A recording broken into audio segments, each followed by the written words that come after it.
Hector Malot, Sans famille, volume 2, chapitre 20, B. En avant. En avant. Le monde était ouvert devant moi et je pouvais tourner mes pas du côté du nord ou du sud, de l'ouest ou de l'est, selon mon caprice. Mais avant de me lancer sur la route qui m'était ouverte, je voulus aller voir celui qui, en ces dernières années, avait été un père pour moi. Si la tante Catherine ne m'avait pas pris avec les enfants pour aller lui dire adieu, je devais bien tout seul aller l'embrasser. J'ai attaché Capi avec une corde, ce qui parut le blesser très vivement dans son amour-propre de chien instruit et bien élevé, puis le tenant en laisse, nous nous mîmes tous deux en route pour la prison de Clichy. On me fit entrer dans un parloir et bientôt le père arriva. « Je t'attendais, mon petit Rémi, me dit-il, et j'ai grondé Catherine de ne pas t'avoir amené avec les enfants. Depuis le matin, j'étais triste et accablée, cette parole me releva. Les enfants m'ont dit que tu voulais reprendre ton métier de chanteur. Si tu étais sage, tu te placerais. Cela vaudrait mieux que de courir les chemins, ce qui est un métier de paresseux. Vous ne voulez donc pas que je vous donne des nouvelles des enfants, dis-je ?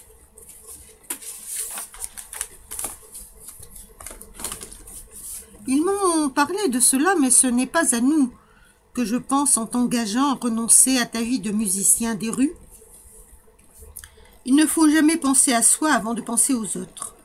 Justement, père, si je renonçais à l'engagement que j'ai pris par peur des dangers dont vous parlez, je penserais à moi, je ne penserais pas à vous, et je ne penserais pas à Lise.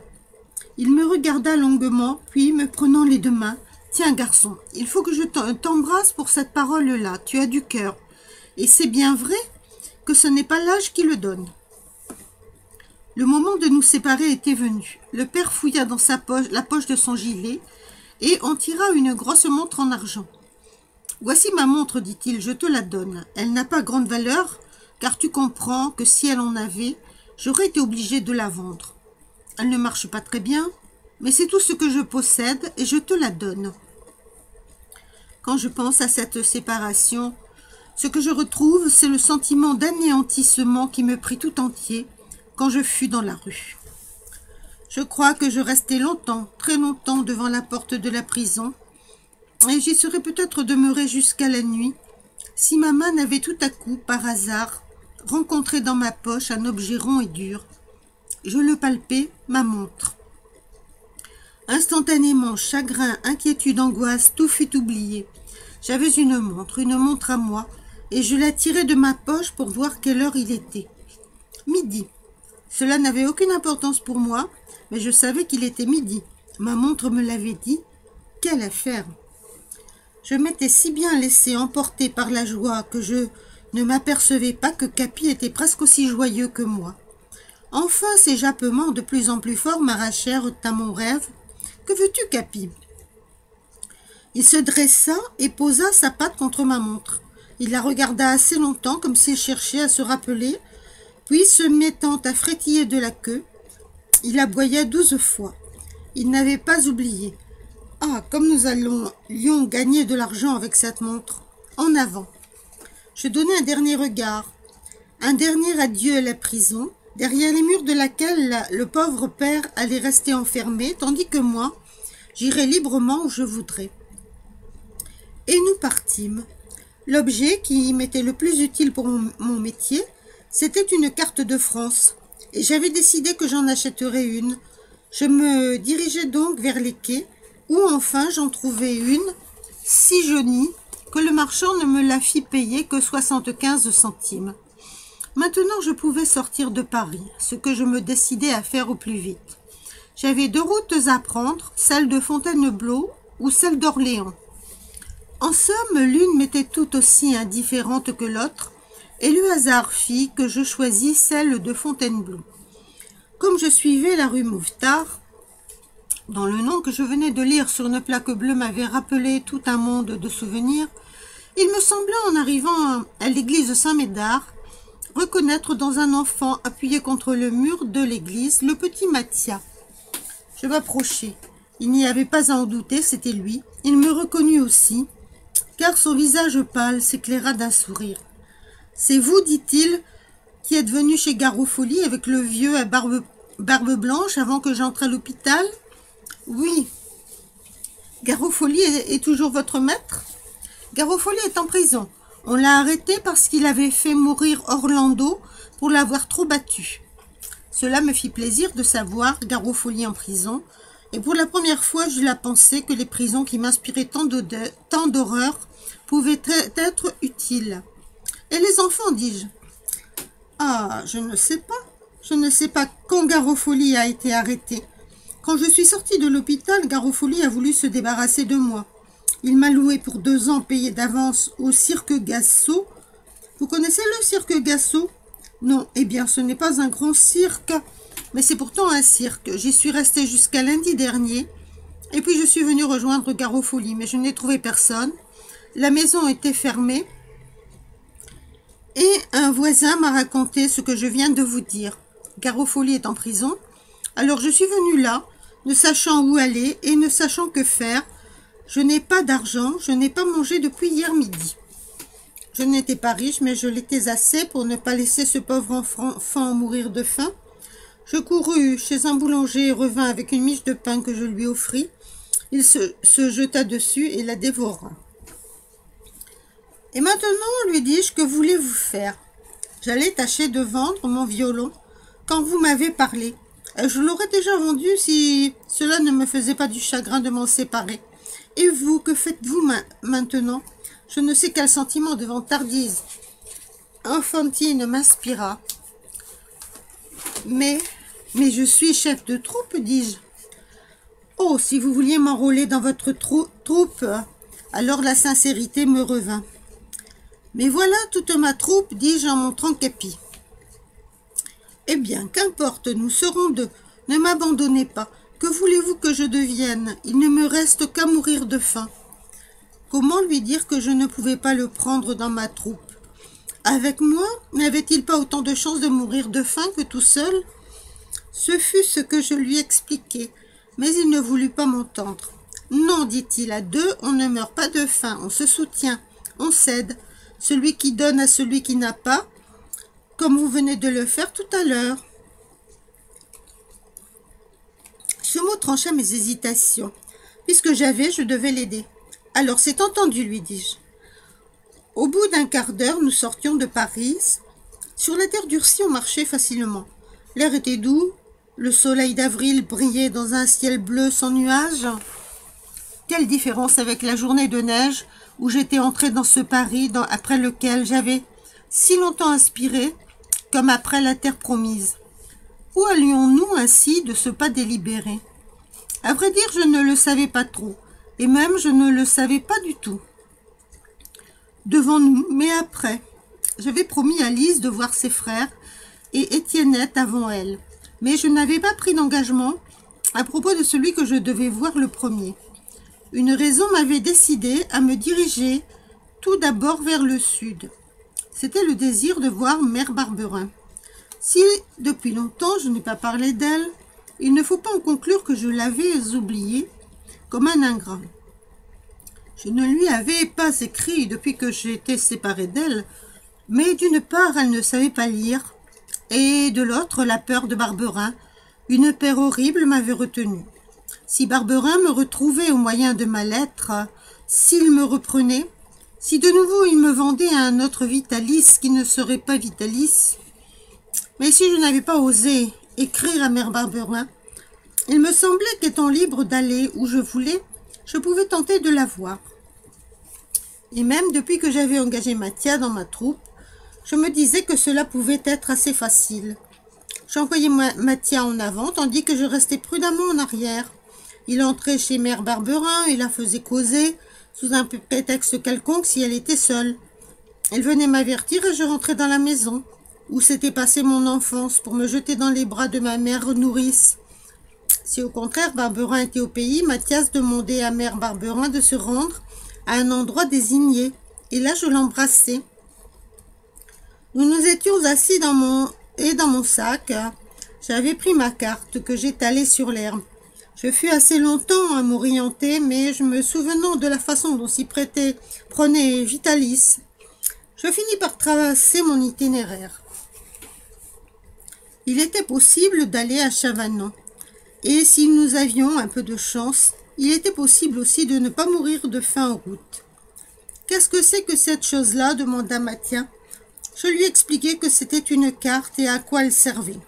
Il m'écouta avec attention, les yeux sur les miens. « Mais alors, dit-il, faut savoir lire ?»« Sans doute. Veux-tu apprendre ?»« Oh oui, je voudrais bien. »« Eh bien, je t'apprendrai. »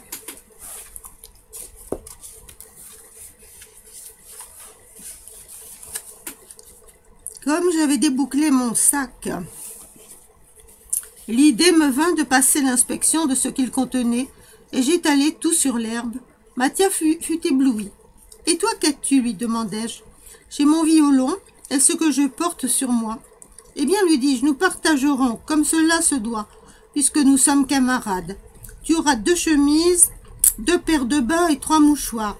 Seulement, comme il est juste que nous partagions tout, tu porteras mon sac pendant 1 heure, et moi pendant une autre. » Mathia voulut refuser pour la première partie de mon offre. Mais j'avais déjà pris l'habitude du commandement, je lui défendis de répliquer. J'avais étalé sur mes chemises la ménagère d'Étiennette et aussi une petite boîte dans laquelle était placée la rose de Lise. Elle voulut ouvrir cette boîte, mais je ne le lui permis pas.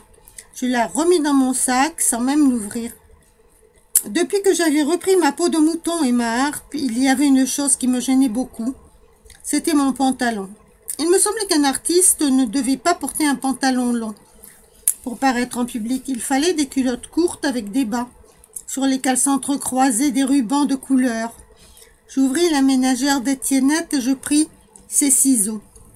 « Pendant que je vais arranger mon pantalon, dis-je à Mathias, tu devrais bien me montrer comment tu joues du violon. »« Oh, je veux bien. » Et prenant son violon, il se mit à jouer.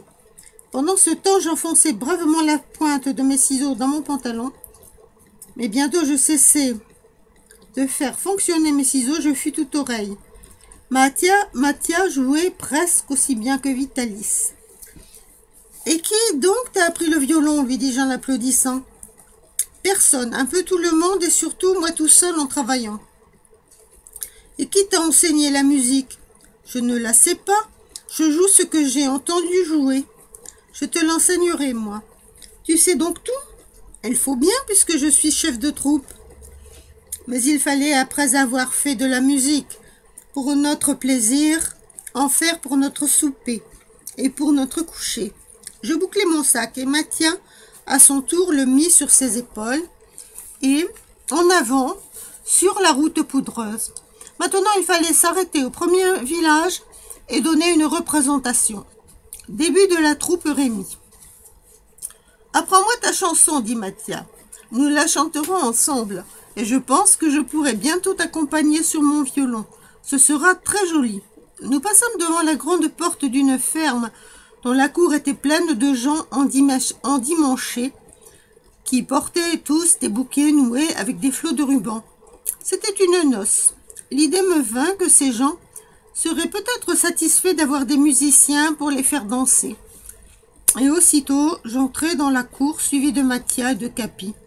Puis mon feutre à la main et avec un grand salut, le salut noble de Vitalis, je fis ma proposition. « Ohé !» cria-t-on, « v'là des artistes qui nous arrivent. En place pour le quadrille. » Et en quelques minutes, les groupes de danseurs se formèrent. « As-tu joué des quadrilles ?» demandai-je à Mathia, en italien et à voix basse, car j'étais assez inquiet. « Oui. » Et il m'en indiqua un sur son violon.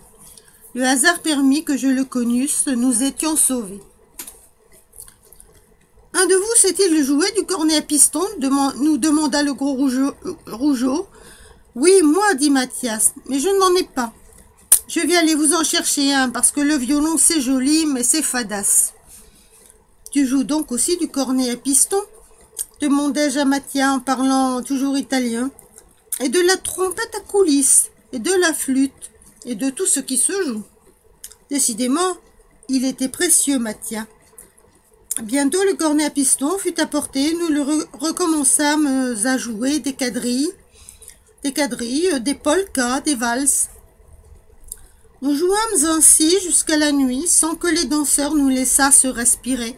Cela n'était pas bien grave pour moi, mais cela l'était beaucoup plus pour Mathias, chargé de la partie pénible et fatigué d'ailleurs par les privations. Heureusement, je ne fus pas seule à m'apercevoir de sa pâleur. La mariée la remarqua aussi. « Assez, dit-elle, le petit n'en peut plus. Maintenant, la main à la bourse pour les musiciens. »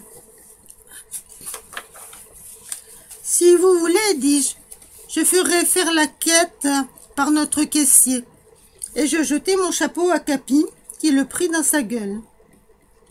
On applaudit beaucoup la grâce avec laquelle il savait saluer lorsqu'on lui avait donné. Je voyais les pièces blanches tomber dans le chapeau.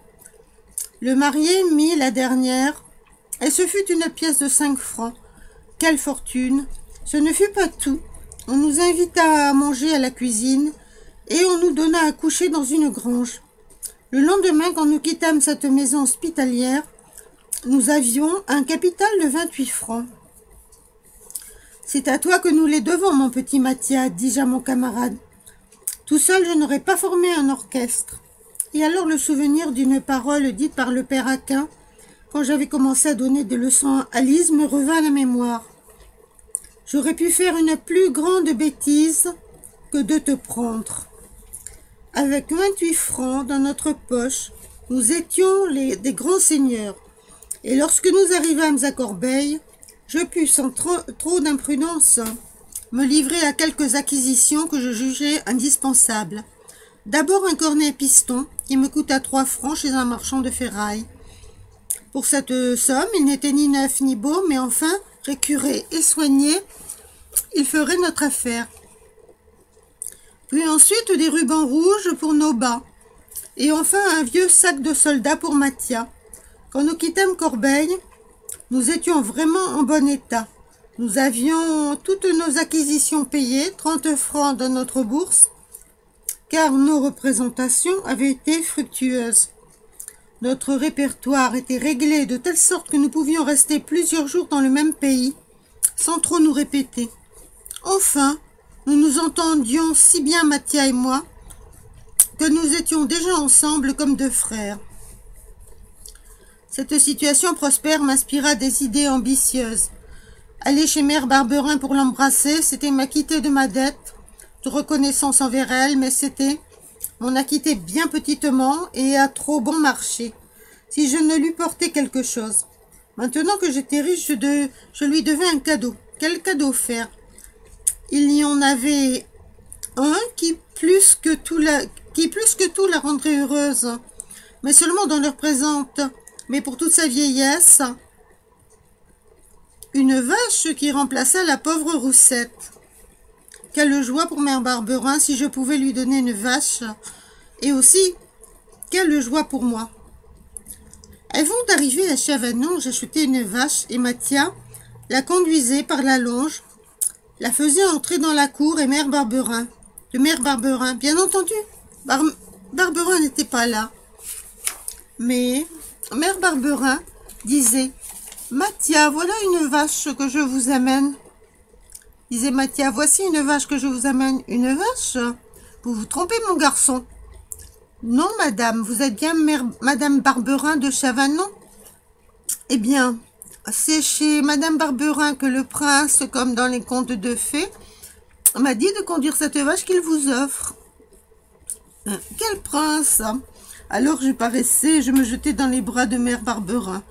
Et après nous être bien embrassés, nous faisions des crêpes et des beignets qui étaient mangés par nous 3 et non par Barberin.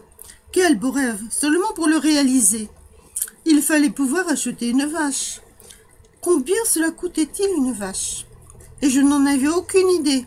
Cher sans doute, très cher, mais encore. J'adressai ma question à un bouvier. Il avait justement mon affaire, une vache douce, donnant beaucoup de lait. Un lait qui était une crème et ne mangeant presque pas. Si je voulais lui allonger 15 pistoles sur la table, la vache était à moi. 15 pistoles, cela ferait 150 francs, et j'étais loin d'avoir une si grosse somme.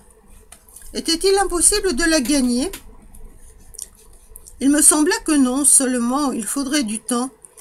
Alors une nouvelle idée germa dans mon cerveau. Il fallait aller à Vars, tout d'abord, et ne voir Mère Barberin qu'au retour. Assurément, alors j'aurais mes 150 francs, et nous pourrions jouer ma féerie, la vache du prince. Le matin, je fis part de mon idée à Mathia, qui ne manifesta aucune opposition. Chapitre 21. Une ville noire. La route est longue de Montargis à Vars, qui se trouve au milieu des Cévennes, sur le versant de la montagne inclinée vers la Méditerranée. 500 ou 600 kilomètres en ligne droite, plus de 1000 pour nous, à cause des détours qui nous étaient imposés par notre genre de vie. Il fallait bien chercher des villes et des grosses bourgades pour donner des représentations fructueuses. Nous mîmes près de 3 mois à faire ces 1000 kilomètres, mais quand nous arrivâmes aux environs de Vars, j'eus la joie, comptant mon argent, de constater que nous avions bien employé notre temps. Dans ma bourse en cuir, j'avais 128 francs d'économie. Il ne me manquait plus que 22 francs pour acheter la vache de Mère Barberin. Mathia était presque aussi contente que moi. Elle n'était pas médiocrement fière d'avoir contribué pour sa part à gagner une pareille somme. Il est vrai que cette part était considérable et que sans lui, surtout sans son cornet à piston, nous n'aurions jamais amassé 128 francs. Capi et moi. Vars, où nous arrivions, était il y a une centaine d'années un pauvre village perdu dans les montagnes. Vers 1750, un vieux gentilhomme qui avait la passion des fouilles découvrit à Vars des mines de charbon de terre. Et depuis ce temps, Vars est devenu un des bassins houillés qui approvisionnent le Midi et tendent à disputer le marché de la Méditerranée aux charbons anglais. Ce qui fera la fortune de Vars et ce qui se trouve sous la terre et non ce qui est au-dessus. À la surface, en effet, l'aspect est triste et désolé. Des cosses, des garrigues, c'est-à-dire la stérilité, pas d'arbres, si ce n'est ça et là des châtaigniers, des mûriers et quelques oliviers chétifs. Pas de terre végétale, mais partout des pierres grises ou blanches. Vars n'est point une belle ville ni propre ni régulière. Les wagons chargés de minerais de fer ou de houille qui circulent du matin au soir sur les rails au milieu des rues sèment continuellement une poussière rouge et noire qui, par les jours de pluie, forme une boue liquide et par les jours de soleil et de vent, des tourbillons aveuglants qui roulent dans la rue et s'élèvent au-dessus de la ville. Du haut en bas, les maisons sont noires, noires par la boue et la poussière qui de la rue montent jusqu'à leur toit, noires par la fumée des fours et des fourneaux qui de leur toit descend jusqu'à la rue. Tout est noir, le sol, le ciel et jusqu'aux eaux que roule la Divonne. Et cependant, les gens qui circulent dans les rues sont encore plus noirs que ceux qui les entourent. C'est à croire qu'un nuage de suie s'est abattu sur la ville. Je savais que l'oncle d'Alexis était ouvrier mineur à Vars, qu'il travaillait à la mine de la Truyère, mais c'était tout. Demeurait-il à Vars même ou aux environs? Je l'ignorais. En entrant dans Vars, je te demandai où se trouvait la mine de la Truyère, et l'on m'envoya sur la rive gauche de la Divonne. Si l'aspect de la ville était peu séduisant, l'aspect de ce vallon est tout à fait lugubre. Un cirque de collines dénudées sans arbres et sans herbes. À l'entrée de ce vallon, les bâtiments servant à l'exploitation de la mine, puis tout autour des amas de charbon et de pierre. On nous indiqua l'adresse de l'oncle Gaspard. Il demeurait à une petite distance de la mine, dans une rue tortueuse et escarpée. Quand je le demandai, une femme me répondit qu'il ne rentrerait qu'à 6 heures après le travail. « Qu'est-ce que vous lui voulez » dit-elle. « Je veux voir Alexis. » Alors, elle me regarda de la tête aux pieds et elle regarda Capi. « Vous êtes Rémi ?» dit-elle. « Alexis nous a parlé de vous. Il vous attendait. Quel est celui-ci » Elle montrait Mathias. « C'est mon camarade. » C'était la tante d'Alexis. Je crus qu'elle allait nous engager à entrer et à nous reposer, mais elle n'en fit rien. Je n'avais pas le cœur à demander ce qu'on ne m'offrait pas.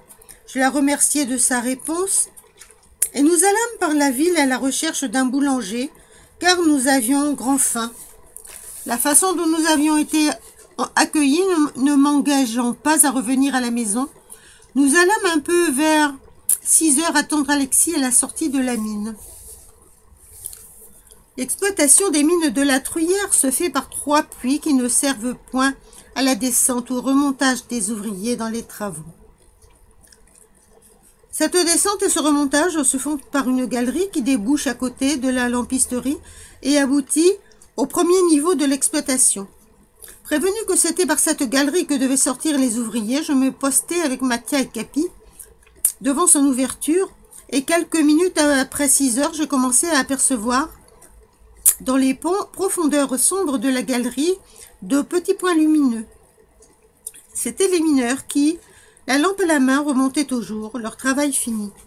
Ils s'avançaient lentement, leurs figures étaient noires, leurs habits et leurs chapeaux couverts de poussière de charbon et de plaques de boue mouillée. En passant devant la lampisterie, chacun entrait et accrochait sa lampe à un clou.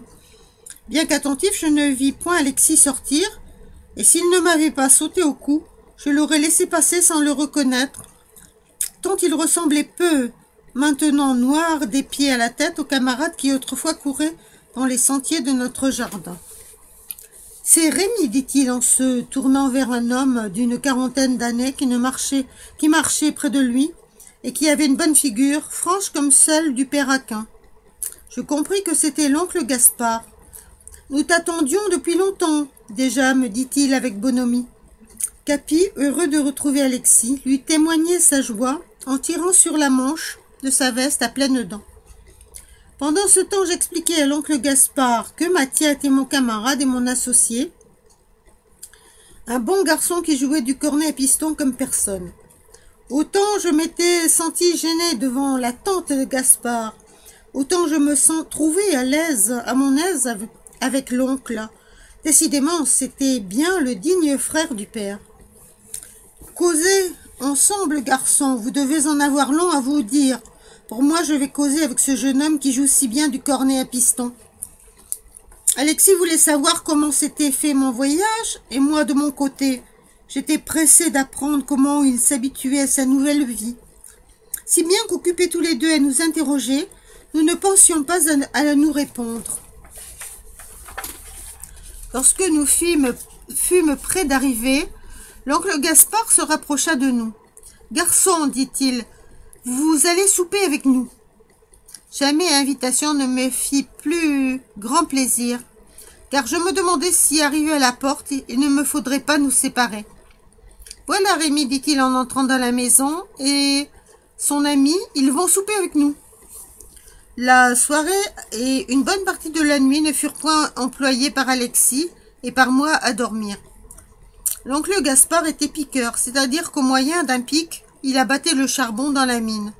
Alexis était son rouleur, c'est-à-dire qu'il roulait sur des rails dans l'intérieur de la mine, depuis le point d'extraction jusqu'à un puits. Un wagon, nommé benne, dans lequel on entassait le charbon abattu. Arrivé à ce puits, la benne était accrochée à un câble qui, tiré par la machine, la montait jusqu'en haut. Bien qu'il ne fût que depuis peu mineur, Alexis avait déjà cependant l'amour et la vanité de sa mine. C'était la plus belle, la plus curieuse du pays, et mettait dans ce récit l'importance d'un voyageur qui arrive d'une contrée inconnue et qui trouve des oreilles attentives pour l'écouter. Tout ce qu'Alexis me racontait surexcita vivement ma curiosité, qui était déjà grande, de descendre dans la mine. Mais quand j'en parlais le lendemain à l'oncle Gaspard, il me répondit qu'on ne laissait pénétrer dans la mine que ceux qui y travaillaient. « Si tu veux te faire mineur, ajouta-t-il en riant, c'est facile. Au reste, le métier n'est pas plus mauvais qu'un autre. En tout cas, il vaut mieux que celui de chanteur sur les grands chemins. Tu resteras avec Alexis. Elle se dit, garçon, on trouvera aussi un emploi à employer Mathia. Mais ce n'était pas pour rester à Vars que j'y étais venue. Et je m'étais imposé une autre tâche, un autre but. Il fallut donc renoncer à satisfaire ma curiosité. Et je croyais que je partirais sans en savoir plus long, que ne m'en avait appris les récits d'Alexis, ou les réponses arrachées tant bien que mal à l'oncle Gaspard. Quand par suite de circonstances dues au hasard, je fus à même d'apprendre dans toute leur horreur, de sentir en toutes leurs épouvantes les dangers auxquels sont quelquefois exposés les mineurs. La veille du jour fixé pour mon départ, Alexis rentra avec la main droite fortement contusionnée par un gros bloc de charbon, sous lequel il avait eu la maladresse de la laisser prendre. Le médecin de la compagnie vint le visiter et le panser. Son état n'était pas grave, la main guérirait, mais il fallait du repos. L'oncle Gaspard avait pour caractère de prendre la vie comme elle venait. Il n'y avait qu'une chose qui pouvait le faire départir de sa bonhomie ordinaire. Un empêchement à son travail. Quand il entendit dire qu'Alexis était condamné au repos pour plusieurs jours, il poussa les hauts cris. Qui roulerait sa benne? Il se mit en course pour chercher un rouleur, mais il rentra sans en avoir trouvé un. Il était véritablement désolé, car il se voyait lui aussi condamné au repos, et sa bourse ne lui permettait pas, sans doute, de se reposer. Voyant cela et sentant que c'était presque un devoir en pareille circonstance de payer à ma manière l'hospitalité qui nous avait été donnée, je lui demandai si le métier de rouleur était difficile. Rien n'est plus facile, il n'y a qu'à pousser un wagon qui roule sur des rails. Alors je pourrais le pousser, toi garçon? Elle se mit à rire aux éclats, et bientôt reprenant son sérieux, bien sûr que tu le pourrais si tu le voulais. Je le veux puisque cela peut vous servir. Que ferait Mathia pendant que je serais dans la mine? Je ne pouvais pas le laisser à la charge de l'oncle Gaspard. Je lui demandai s'il ne voulait pas s'en aller tout seul avec Capi, donner des représentations dans les environs, et il accepta tout de suite. Je serais très content de gagner tout seul de l'argent pour la vache, dit-il en riant.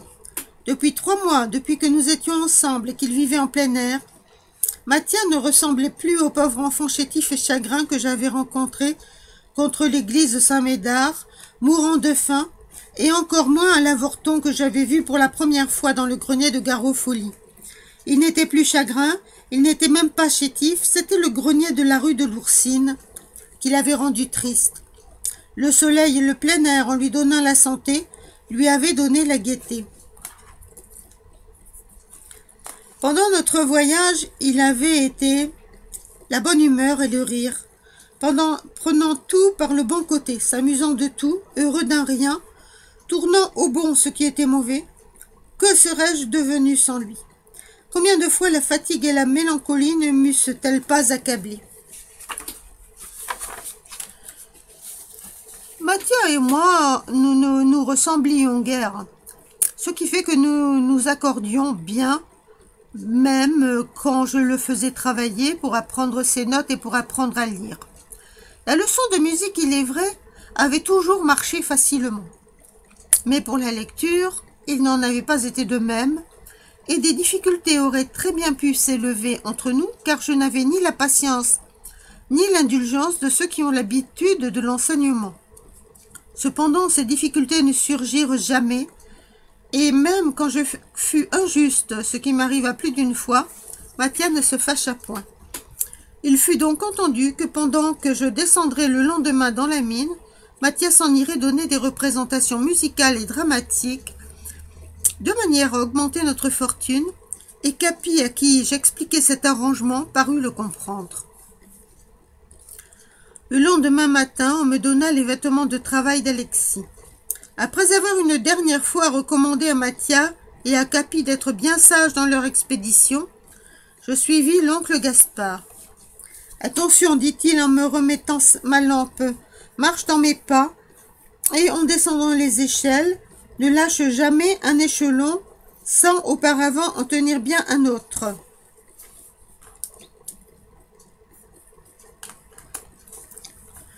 n'est pas sans un certain trouble qu'on quitte la lumière pour entrer dans la nuit. Nous étions devant un trou noir, et dans sa profondeur insondable pour mes yeux, je voyais des lumières se balancer, grandes à l'entrée, plus petites, jusqu'à n'être plus que des points. À mesure qu'elles s'éloignaient, c'étaient les lampes des ouvriers, entrés avant nous dans la mine. Le bruit de leur conversation, comme un sourd murmure, arrivait jusqu'à nous, porté par un air tiède qui nous soufflait au visage. Cet air avait une odeur que je respirais pour la première fois. C'était quelque chose comme un mélange d'éther et d'essence. Après l'escalier, les échelles, après les échelles, un autre escalier.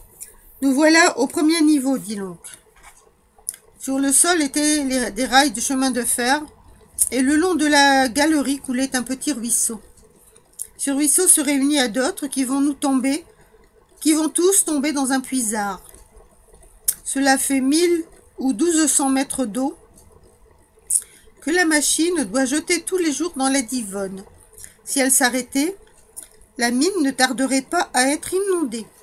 Et comme j'avais fait un mouvement involontaire, il se mit à rire. Il y a des mines où les inondations sont à craindre, mais pas ici. C'est assez du grisou et des éboulements, des coups de mine. Lorsque nous fûmes arrivés sur le lieu de notre travail, l'oncle Gaspard me montra ce que je devais faire, et lorsque notre benne fut pleine de charbon, il la poussa avec moi pour m'apprendre à la conduire jusqu'au puits et à me garer sur les voies de garage lorsque je rencontrai d'autres rouleurs venant à ma rencontre. Il avait eu raison de le dire, ce n'était pas là un métier bien difficile. En quelques heures, si je n'y devins pas habile, j'y devins au moins suffisant. Et l'oncle Gaspard déclara que j'étais un bon garçon qui ferait un jour un bon mineur. Comme c'est déjà un travail de descendre dans la mine et d'en sortir, on y reste toute la journée de 12 heures et l'on ne remonte pas pour prendre ses repas. On mange sur le chantier. À côté du chantier de l'oncle Gaspard, j'avais pour voisin un rouleur qui, au lieu d'être un enfant comme moi, et comme les autres rouleurs, était au contraire un bonhomme à barbe blanche. Quand je parle de barbe blanche, il faut entendre qu'elle était le dimanche. Autrefois, il avait été boiseur, c'est-à-dire charpentier, chargé de poser et d'entretenir les bois qui forment les galeries. Mais dans un éboulement, il avait eu 3 doigts écrasés, ce qui l'avait forcé à renoncer son métier. On le nommait le magistère, autrement dit le maître d'école, parce qu'il savait beaucoup de choses que les piqueurs et même les maîtres mineurs ne savent pas, et parce qu'il en parlait volontiers, tout fier de sa science. Pendant les heures des repas, nous fîmes connaissance, et bien vite, il me prit en amitié. J'étais questionneur enragé, il était causeur. Nous devînmes inséparables. Les récits d'Alexis ne m'avaient pas appris tout ce que je voulais savoir, et les réponses de l'oncle Gaspard ne m'avaient pas non plus satisfait, car Vitalis m'avait appris à me contenter moins facilement. Quand je posais les mêmes questions au magistère, il me répondit tout autrement. Le lendemain, j'annonçai à l'oncle Gaspard que j'allais voir le magistère. « Ah, dit-il en riant, il a trouvé à qui causer. Vas-y, mon garçon. Seulement, si tu apprends quelque chose avec lui, n'en sois pas plus fier pour ça. S'il n'était pas fier, le magistère serait un bon homme. »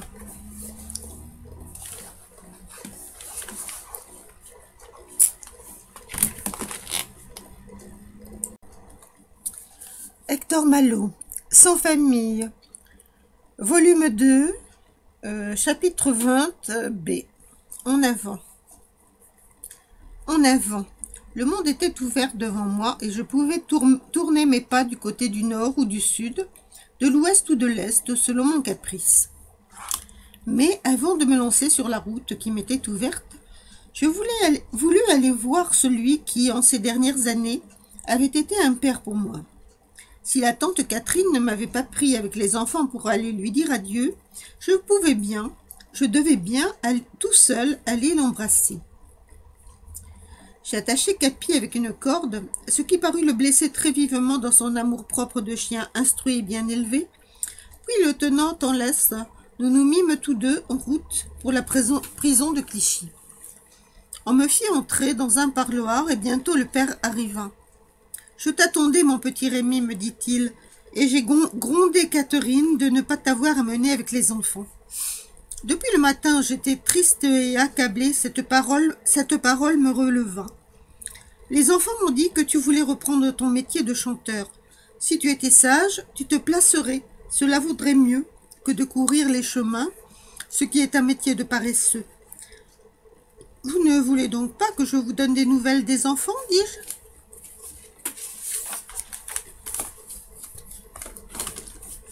Ils m'ont parlé de cela, mais ce n'est pas à nous que je pense en t'engageant à renoncer à ta vie de musicien des rues. Il ne faut jamais penser à soi avant de penser aux autres.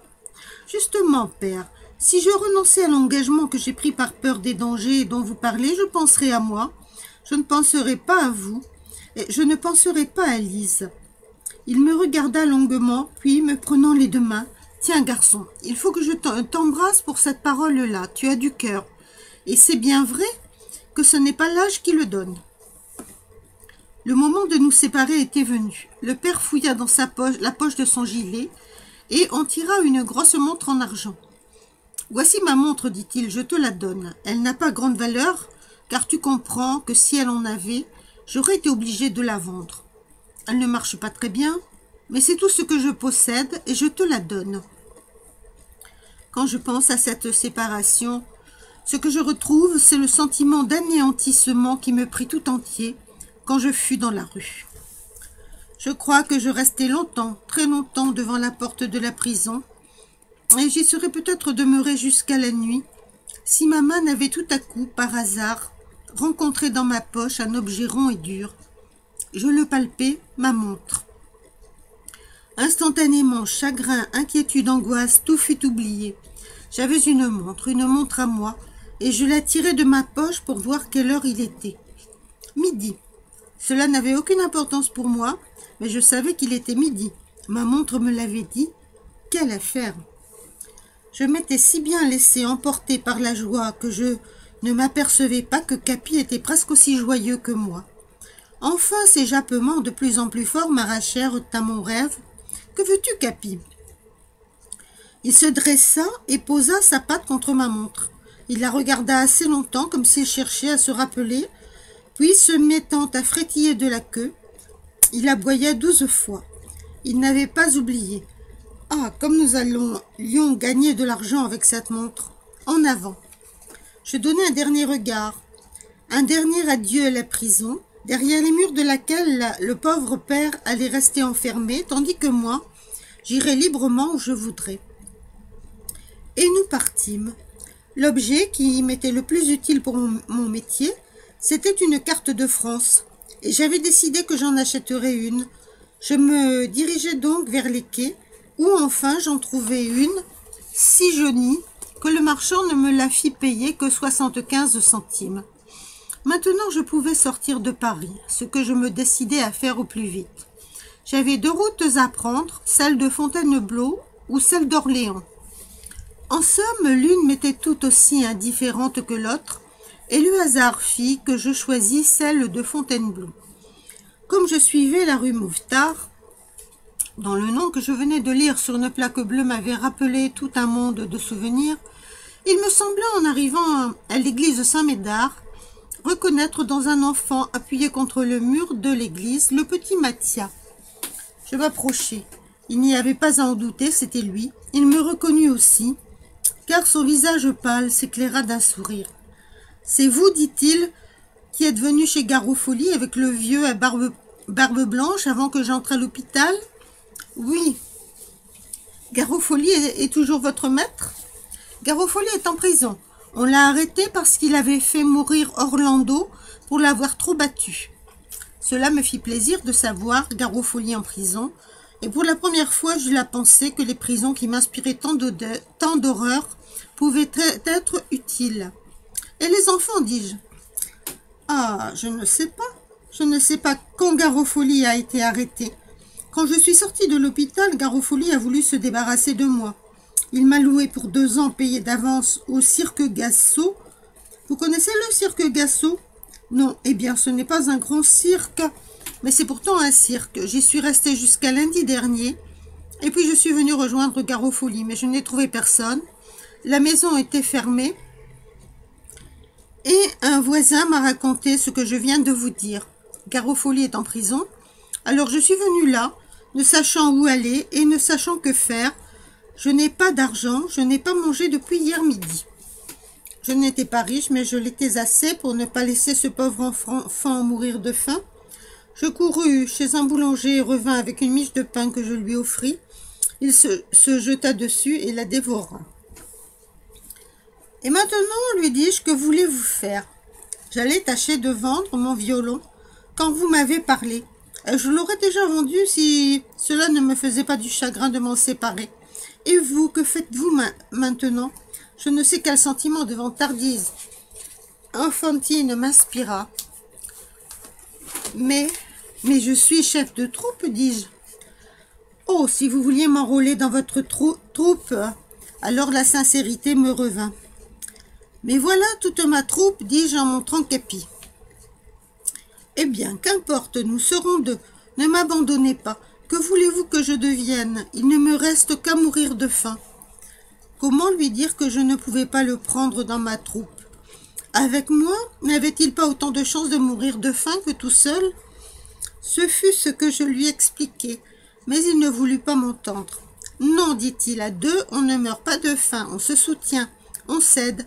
Celui qui donne à celui qui n'a pas, comme vous venez de le faire tout à l'heure.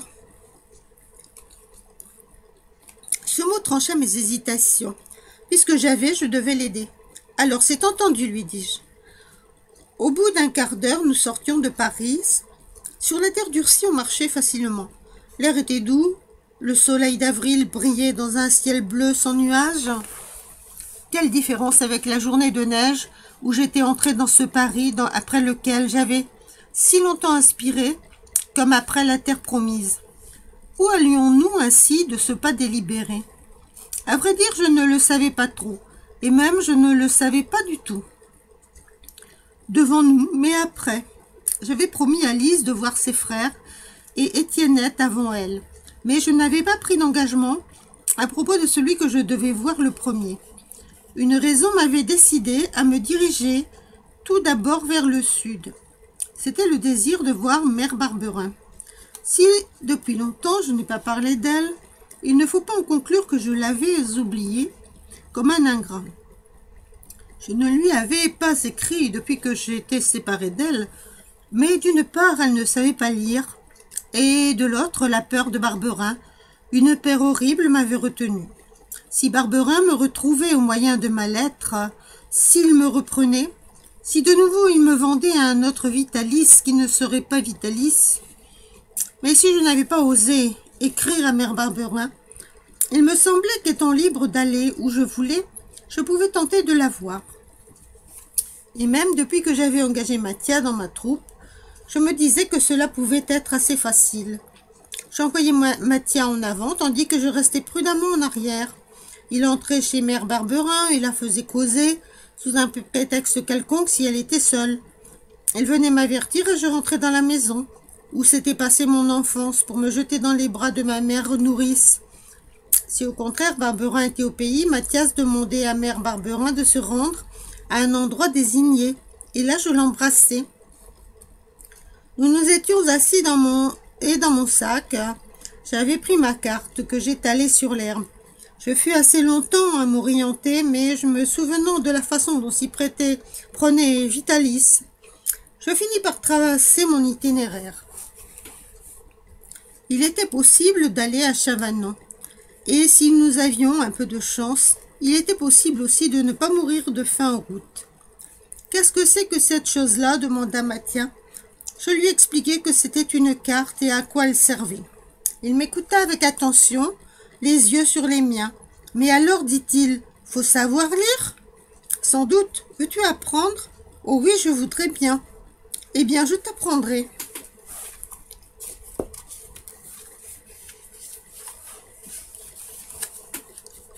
Comme j'avais débouclé mon sac, L'idée me vint de passer l'inspection de ce qu'il contenait, et j'étalai tout sur l'herbe. Mathia fut ébloui. « Et toi, qu'as-tu » lui demandai-je. « J'ai mon violon et ce que je porte sur moi. »« Eh bien, lui dis-je, nous partagerons, comme cela se doit, puisque nous sommes camarades. Tu auras 2 chemises, 2 paires de bas et 3 mouchoirs. Seulement, comme il est juste que nous partagions tout, tu porteras mon sac pendant 1 heure et moi pendant une autre. » Mathia voulut refuser pour la première partie de mon offre. Mais j'avais déjà pris l'habitude du commandement, je lui défendis de répliquer. J'avais étalé sur mes chemises la ménagère d'Étiennette et aussi une petite boîte dans laquelle était placée la rose de Lise. Elle voulut ouvrir cette boîte, mais je ne le lui permis pas. Je la remis dans mon sac sans même l'ouvrir. Depuis que j'avais repris ma peau de mouton et ma harpe, il y avait une chose qui me gênait beaucoup. C'était mon pantalon. Il me semblait qu'un artiste ne devait pas porter un pantalon long. Pour paraître en public, il fallait des culottes courtes avec des bas, sur lesquels s'entrecroisaient des rubans de couleur. J'ouvris la ménagère d'Étiennette et je pris ses ciseaux. « Pendant que je vais arranger mon pantalon, dis-je à Mathias, tu devrais bien me montrer comment tu joues du violon. »« Oh, je veux bien. » Et prenant son violon, il se mit à jouer. Pendant ce temps, j'enfonçais bravement la pointe de mes ciseaux dans mon pantalon. Mais bientôt, je cessai de faire fonctionner mes ciseaux, je fus toute oreille. Mathia jouait presque aussi bien que Vitalis. « Et qui donc t'a appris le violon ?» lui dis-je en l'applaudissant. « Personne, un peu tout le monde et surtout moi tout seul en travaillant. »« Et qui t'a enseigné la musique ?»« Je ne la sais pas, je joue ce que j'ai entendu jouer. Je te l'enseignerai, moi. Tu sais donc tout ? Il faut bien, puisque je suis chef de troupe. » Mais il fallait, après avoir fait de la musique pour notre plaisir, en faire pour notre souper et pour notre coucher. Je bouclai mon sac et Mathia, à son tour, le mit sur ses épaules et en avant sur la route poudreuse. Maintenant, il fallait s'arrêter au premier village et donner une représentation. Début de la troupe Rémi. « Apprends-moi ta chanson, dit Mathia. Nous la chanterons ensemble, et je pense que je pourrai bientôt t'accompagner sur mon violon. Ce sera très joli. » Nous passâmes devant la grande porte d'une ferme dont la cour était pleine de gens endimanchés qui portaient tous des bouquets noués avec des flots de rubans. C'était une noce. L'idée me vint que ces gens seraient peut-être satisfaits d'avoir des musiciens pour les faire danser. Et aussitôt, j'entrai dans la cour suivi de Mathia et de Capi, puis mon feutre à la main et avec un grand salut, le salut noble de Vitalis, je fis ma proposition. « Ohé !» cria-t-on, « v'là des artistes qui nous arrivent. En place pour le quadrille. » Et en quelques minutes, les groupes de danseurs se formèrent.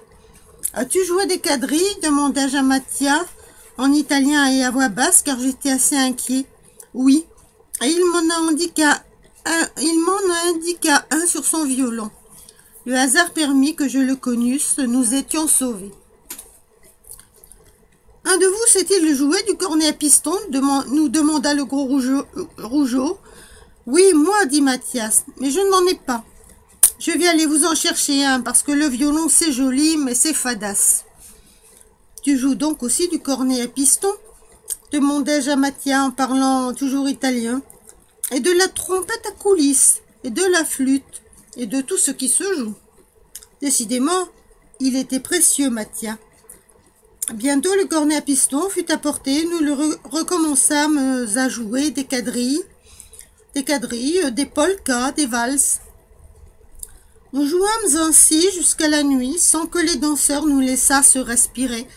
Cela n'était pas bien grave pour moi, mais cela l'était beaucoup plus pour Mathias, chargé de la partie pénible et fatigué d'ailleurs par les privations. Heureusement, je ne fus pas seule à m'apercevoir de sa pâleur. La mariée la remarqua aussi.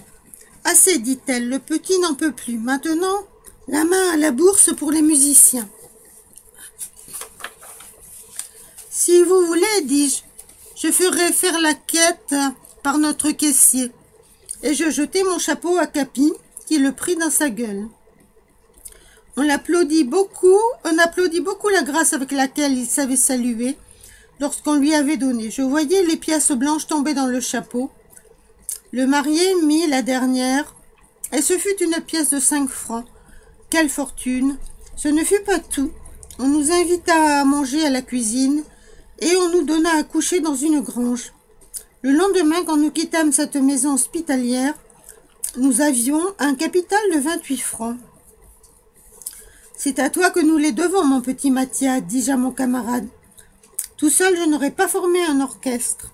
Et alors le souvenir d'une parole dite par le père Aquin, quand j'avais commencé à donner des leçons à Lise, me revint à la mémoire. J'aurais pu faire une plus grande bêtise que de te prendre.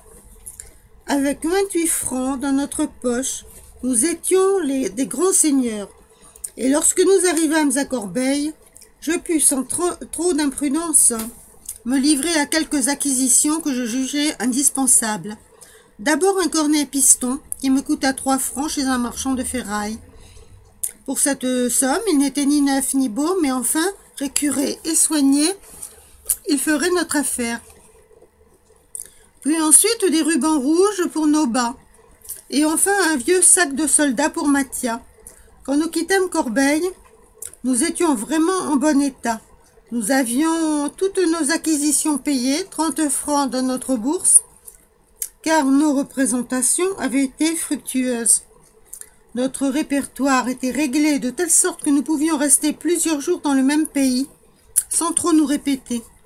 Enfin, nous nous entendions si bien, Mathia et moi, que nous étions déjà ensemble comme deux frères. Cette situation prospère m'inspira des idées ambitieuses.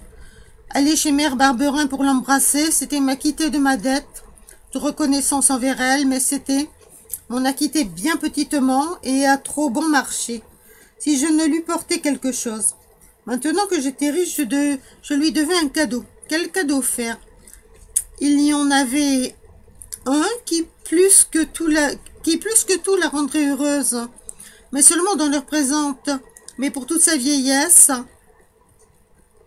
une vache qui remplaça la pauvre Roussette. Quelle joie pour Mère Barberin si je pouvais lui donner une vache, et aussi, quelle joie pour moi. Elles vont d'arriver à Chavanon, j'achetais une vache, et Mathia la conduisait par la longe, la faisait entrer dans la cour, et Mère Barberin, bien entendu, Barberin n'était pas là. Mais Mère Barberin disait, « Mathia, voilà une vache que je vous amène. » Disait Mathia, « Voici une vache que je vous amène. » « Une vache? Vous vous trompez, mon garçon. »« Non, madame, vous êtes bien Madame Barberin de Chavanon. » « Eh bien, c'est chez Madame Barberin que le prince, comme dans les contes de fées, m'a dit de conduire cette vache qu'il vous offre. »« Quel prince? » Alors je paraissais, je me jetais dans les bras de Mère Barberin. Et après nous être bien embrassés, nous faisions des crêpes et des beignets qui étaient mangés par nous trois et non par Barberin. Quel beau rêve, seulement pour le réaliser. Il fallait pouvoir acheter une vache. Combien cela coûtait-il une vache? Et je n'en avais aucune idée. Cher sans doute, très cher, mais encore. J'adressai ma question à un bouvier. Il avait justement mon affaire, une vache douce, donnant beaucoup de lait. Un lait qui était une crème et ne mangeant presque pas. Si je voulais lui allonger 15 pistoles sur la table, la vache était à moi. 15 pistoles, cela ferait 150 francs, et j'étais loin d'avoir une si grosse somme. Était-il impossible de la gagner? Il me sembla que non, seulement il faudrait du temps. Alors une nouvelle idée germa dans mon cerveau. Il fallait aller à Vars, tout d'abord, et ne voir Mère Barberin qu'au retour. Assurément, alors j'aurais mes 150 francs, et nous pourrions jouer ma féerie, la vache du prince. Le matin, je fis part de mon idée à Mathia, qui ne manifesta aucune opposition. Chapitre 21. Une ville noire. La route est longue de Montargis à Vars, qui se trouve au milieu des Cévennes. sur le versant de la montagne inclinée vers la Méditerranée. 5 ou 600 kilomètres en ligne droite, plus de 1000 pour nous, à cause des détours qui nous étaient imposés par notre genre de vie. Il fallait bien chercher des villes et des grosses bourgades pour donner des représentations fructueuses. Nous mîmes près de 3 mois à faire ces 1000 kilomètres, mais quand nous arrivâmes aux environs de Vars, j'eus la joie, comptant mon argent, de constater que nous avions bien employé notre temps. Dans ma bourse en cuir, j'avais 128 francs d'économie. Il ne me manquait plus que 22 francs pour acheter la viande, la vache de Mère Barberin. Mathia était presque aussi contente que moi. Elle n'était pas médiocrement fière d'avoir contribué pour sa part à gagner une pareille somme. Il est vrai que cette part était considérable et que sans lui, surtout sans son cornet à piston, nous n'aurions jamais amassé 128 francs. Capi et moi. Vars, où nous arrivions, était il y a une centaine d'années un pauvre village perdu dans les montagnes.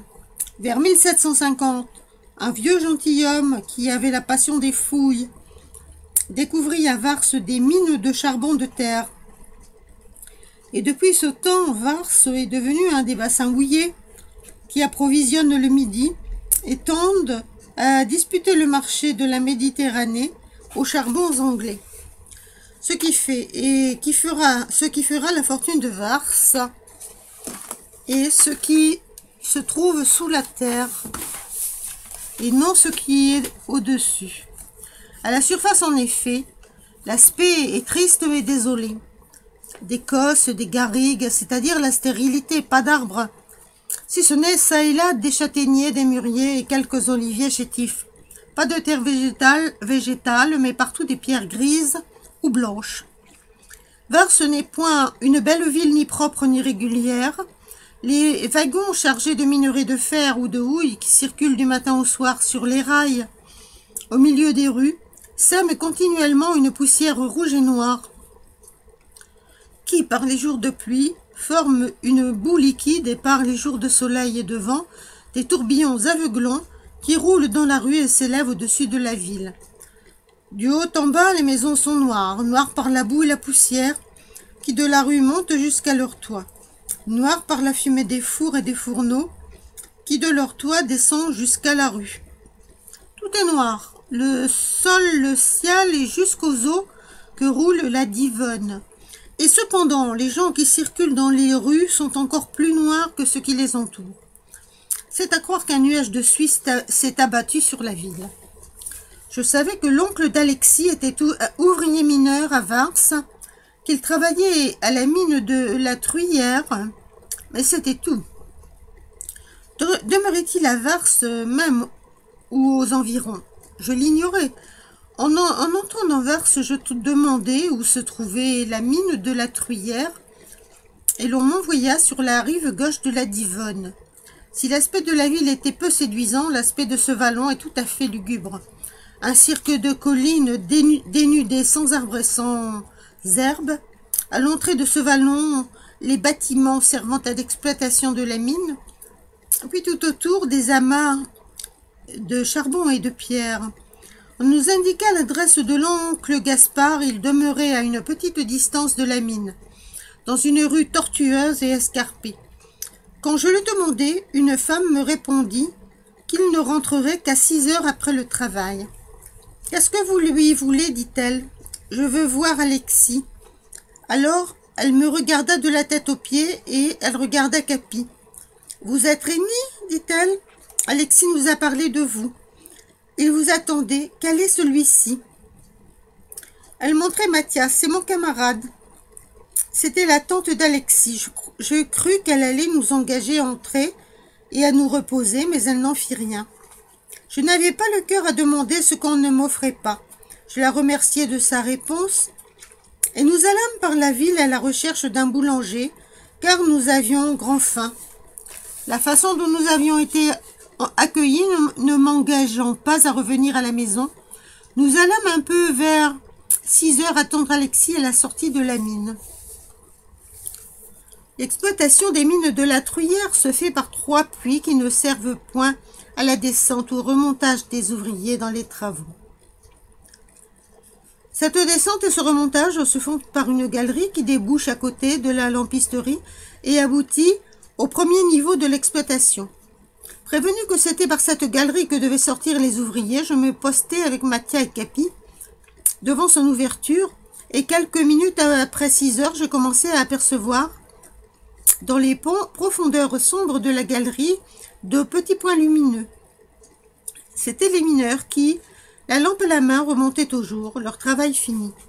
Ils s'avançaient lentement, leurs figures étaient noires, leurs habits et leurs chapeaux couverts de poussière de charbon et de plaques de boue mouillée. En passant devant la lampisterie, chacun entrait et accrochait sa lampe à un clou. Bien qu'attentif, je ne vis point Alexis sortir, et s'il ne m'avait pas sauté au cou, je l'aurais laissé passer sans le reconnaître, tant il ressemblait peu, maintenant noir des pieds à la tête, aux camarades qui autrefois couraient dans les sentiers de notre jardin. « C'est Rémi, dit-il en se tournant vers un homme d'une quarantaine d'années qui marchait près de lui et qui avait une bonne figure, franche comme celle du père Aquin. Je compris que c'était l'oncle Gaspard.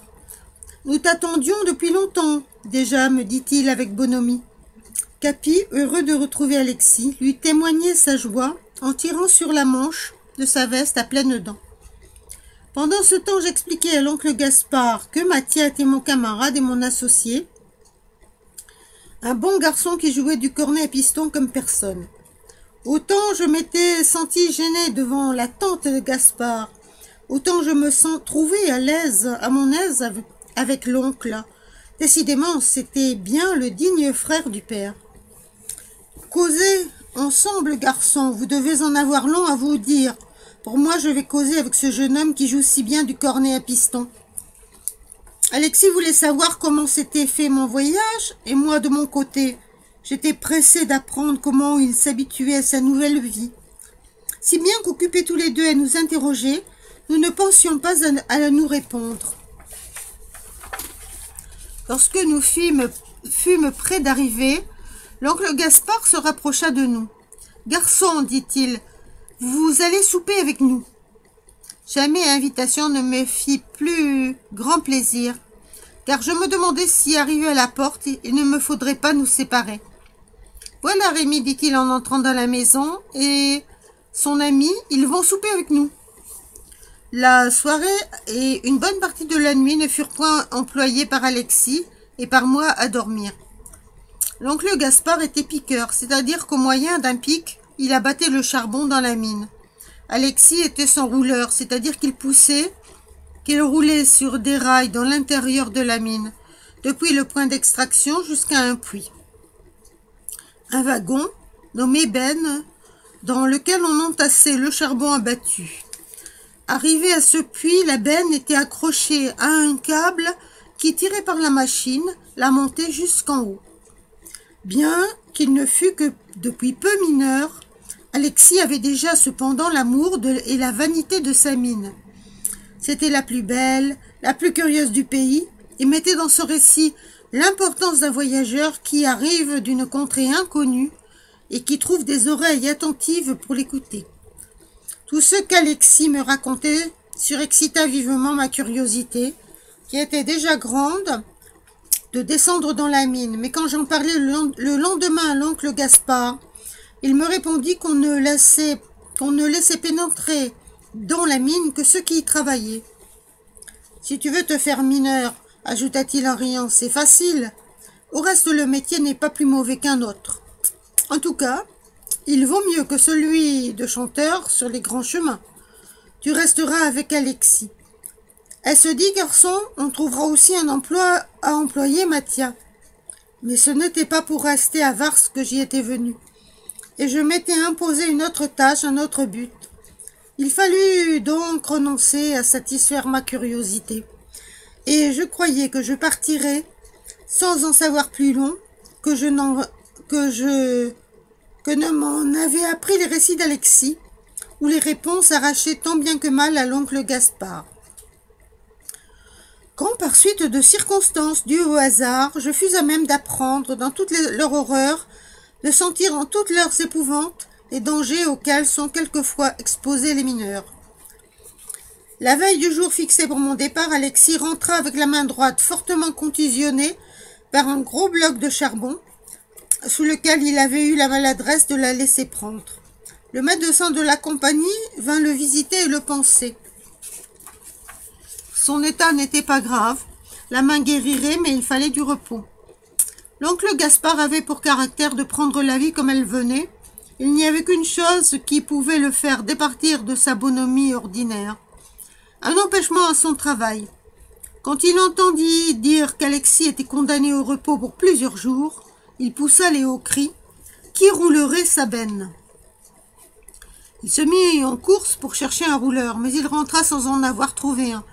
Il était véritablement désolé, car il se voyait lui aussi condamné au repos, et sa bourse ne lui permettait pas, sans doute, de se reposer.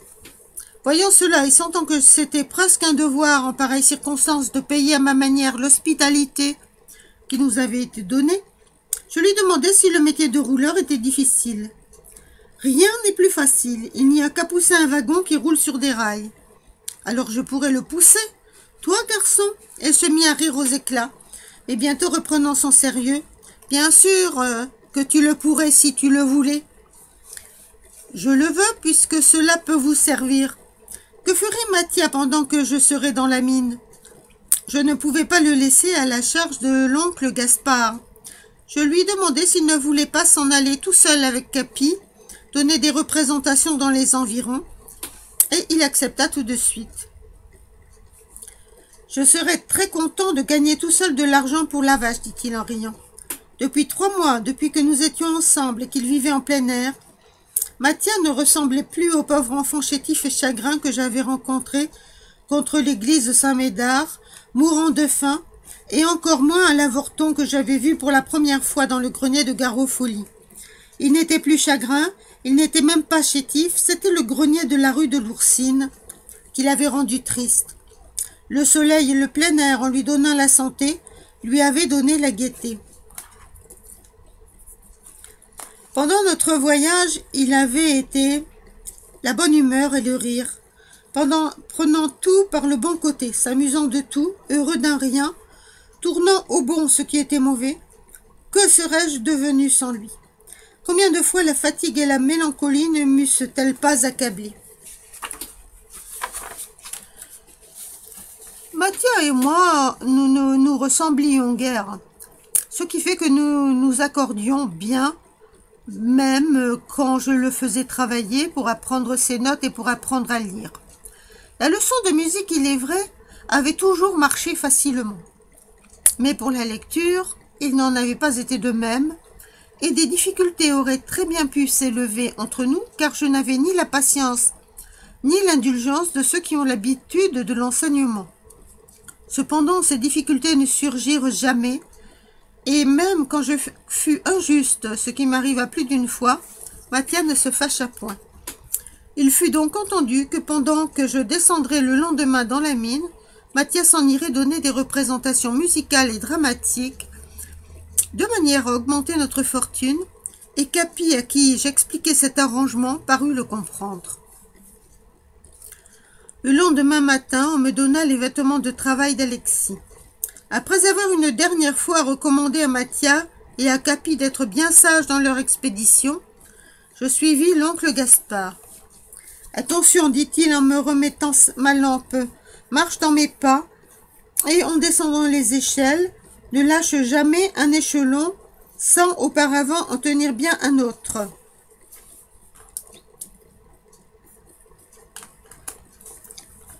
Ce n'est pas sans un certain trouble qu'on quitte la lumière pour entrer dans la nuit. Nous étions devant un trou noir, et dans sa profondeur insondable pour mes yeux, je voyais des lumières se balancer, grandes à l'entrée, plus petites, jusqu'à n'être plus que des points. À mesure qu'elles s'éloignaient, c'étaient les lampes des ouvriers, entrés avant nous dans la mine. Le bruit de leur conversation, comme un sourd murmure, arrivait jusqu'à nous, porté par un air tiède qui nous soufflait au visage. Cet air avait une odeur que je respirais pour la première fois. C'était quelque chose comme un mélange d'éther et d'essence. Après l'escalier, les échelles, après les échelles, un autre escalier, Nous voilà au premier niveau, dit l'oncle. Sur le sol étaient des rails de chemin de fer, et le long de la galerie coulait un petit ruisseau. Ce ruisseau se réunit à d'autres qui vont tous tomber dans un puisard. Cela fait 1000 ou 1200 mètres d'eau que la machine doit jeter tous les jours dans la Divonne. Si elle s'arrêtait, la mine ne tarderait pas à être inondée. Et comme j'avais fait un mouvement involontaire, il se mit à rire. Il y a des mines où les inondations sont à craindre, mais pas ici. C'est assez du grisou et des éboulements, des coups de mine. Lorsque nous fûmes arrivés sur le lieu de notre travail, l'oncle Gaspard me montra ce que je devais faire, et lorsque notre benne fut pleine de charbon, il la poussa avec moi pour m'apprendre à la conduire jusqu'au puits et à me garer sur les voies de garage lorsque je rencontrai d'autres rouleurs venant à ma rencontre. Il avait eu raison de le dire, ce n'était pas là un métier bien difficile. En quelques heures, si je n'y devins pas habile, j'y devins au moins suffisant.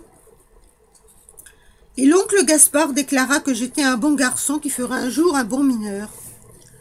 Comme c'est déjà un travail de descendre dans la mine et d'en sortir, on y reste toute la journée de 12 heures et l'on ne remonte pas pour prendre ses repas. On mange sur le chantier. À côté du chantier de l'oncle Gaspard, j'avais pour voisin un rouleur qui, au lieu d'être un enfant comme moi, et comme les autres rouleurs, était au contraire un bonhomme à barbe blanche. Quand je parle de barbe blanche, il faut entendre qu'elle était le dimanche.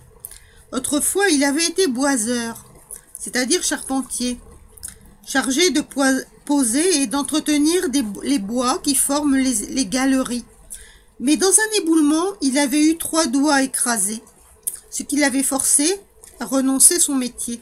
On le nommait le magistère, autrement dit le maître d'école, parce qu'il savait beaucoup de choses que les piqueurs et même les maîtres mineurs ne savent pas, et parce qu'il en parlait volontiers, tout fier de sa science. Pendant les heures des repas, nous fîmes connaissance, et bien vite, il me prit en amitié. J'étais questionneur enragé, il était causeur. Nous devînmes inséparables. Les récits d'Alexis ne m'avaient pas appris tout ce que je voulais savoir, et les réponses de l'oncle Gaspard ne m'avaient pas non plus satisfait, car Vitalis m'avait appris à me contenter moins facilement. Quand je posais les mêmes questions au magistère, il me répondit tout autrement. Le lendemain, j'annonçai à l'oncle Gaspard que j'allais voir le magistère. « Ah, dit-il en riant, il a trouvé à qui causer. Vas-y, mon garçon. Seulement, si tu apprends quelque chose avec lui, n'en sois pas plus fier pour ça. S'il n'était pas fier, le magistère serait un bon homme. »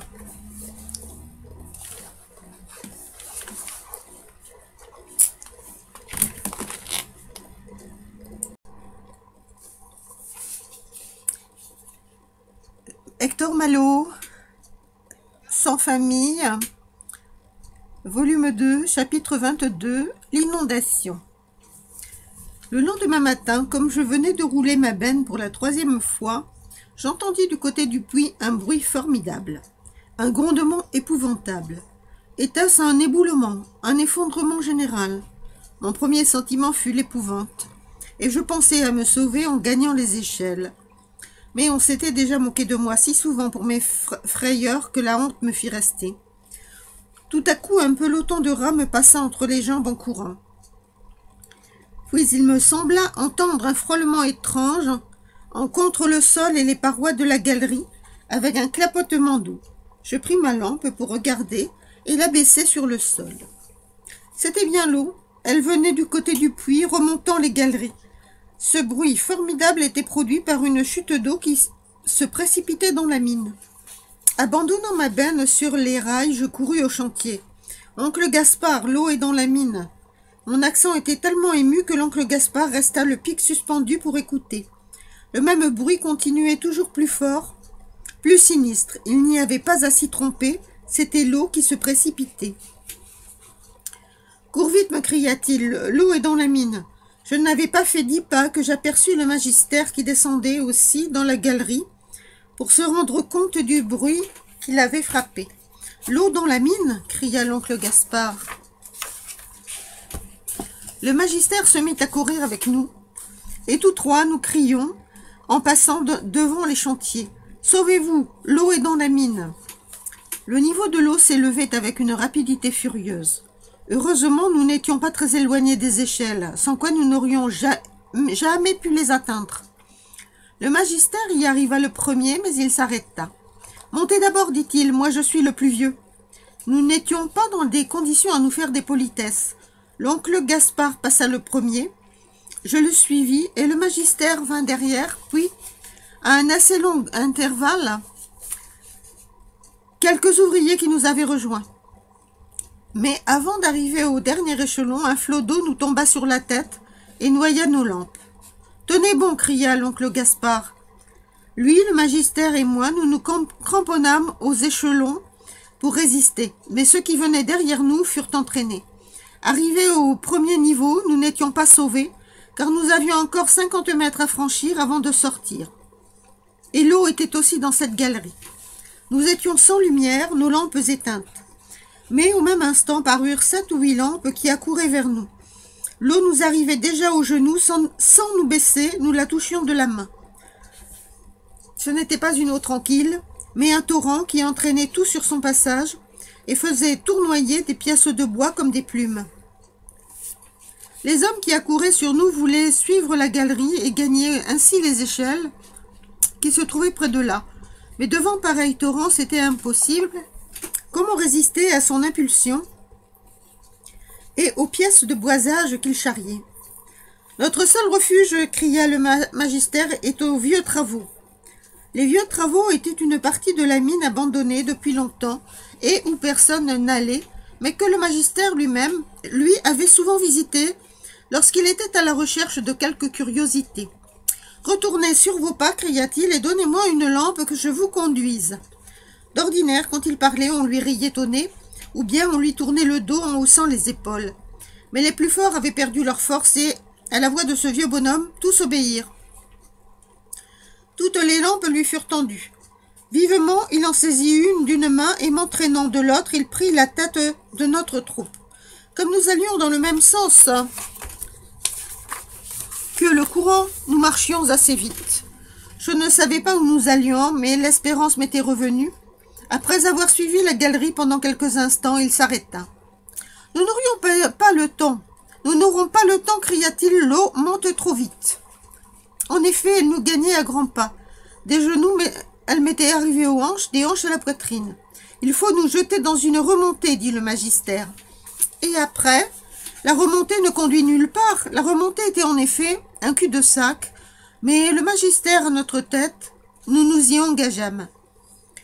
2 de nos camarades voulurent pousser dans la galerie et cela nous ne les revîmes jamais. Alors nous entendîmes des éboulements, des tourbillonnements et des chutes d'eau, des éclats de boisage, des explosions d'air comprimé, un vacarme épouvantable. Mon Dieu, ayez pitié de nous. Depuis que nous étions dans la remontée, le magistère n'avait pas parlé. Les enfants, dit-il, si nous restons ainsi cramponnés des pieds et des mains, nous ne tarderons pas à nous épuiser. Il faut nous creuser des points d'appui dans le schiste. Le conseil était juste, mais difficile à exécuter, car personne n'avait emporté un pic. Chacun se mit à entamer le sol avec le crochet de sa lampe. La besogne était malaisée, la remontée étant très inclinée et glissante. Mais quand on sait que si l'on glisse, on trouvera la mort au bas de la glissade, cela donne des forces et de l'adresse. En moins de quelques minutes, nous eûmes tous creusé un trou, de manière à y poser notre pied. Cela fait on respira un peu et l'on se reconnut. Nous étions 7. Le magistère, moi près de lui, l'oncle Gaspard, 3 piqueurs nommés Pagès, Campérou et Bergounou, et un rouleur, Carori. Les autres ouvriers avaient disparu dans la galerie. Les bruits dans la mine continuaient avec la même violence. Il n'y a pas de mots pour rendre l'intensité de cet horrible tapage. Effarés, affolés d'épouvante, nous nous regardions, cherchant dans les yeux de notre voisin des explications que notre esprit ne nous donnait pas. C'est le déluge, disait l'un. C'est la fin du monde. Un tremblement de terre. Le génie de la mine qui se fâche et veut se venger. Une inondation par l'eau amoncelée dans les vieux travaux. Le magistère nous regardait les uns après les autres, haussant les épaules, comme s'il eût discuté la question en plein jour, sous l'ombrage d'un mûrier, en mangeant un oignon. Pour sûr, c'est une inondation, dit-il. Enfin, et le dernier, alors que chacun eut émis son avis. Eh bien, d'où vient-elle? Dirent en même temps plusieurs voix. Je n'en sais rien, mais je crois que si nous mourons, au moins nous ne serons pas noyés. L'eau maintenant ne montera pas d'un pied. Ne fais donc pas le sorcier. Je ne fais pas le sorcier. Nous sommes dans une cloche d'air, et c'est l'air comprimé qui empêche l'eau de monter. Il y eut des murmures d'incrédulité. En voilà une bêtise. Est-ce que l'eau n'est pas plus forte que tout? Oui, dehors, librement. Mais quand tu jettes ton verre la gueule en bas, dans un seau plein, est-ce que l'eau va jusqu'au fond de ton verre? Non, n'est-ce pas? Il reste un vide.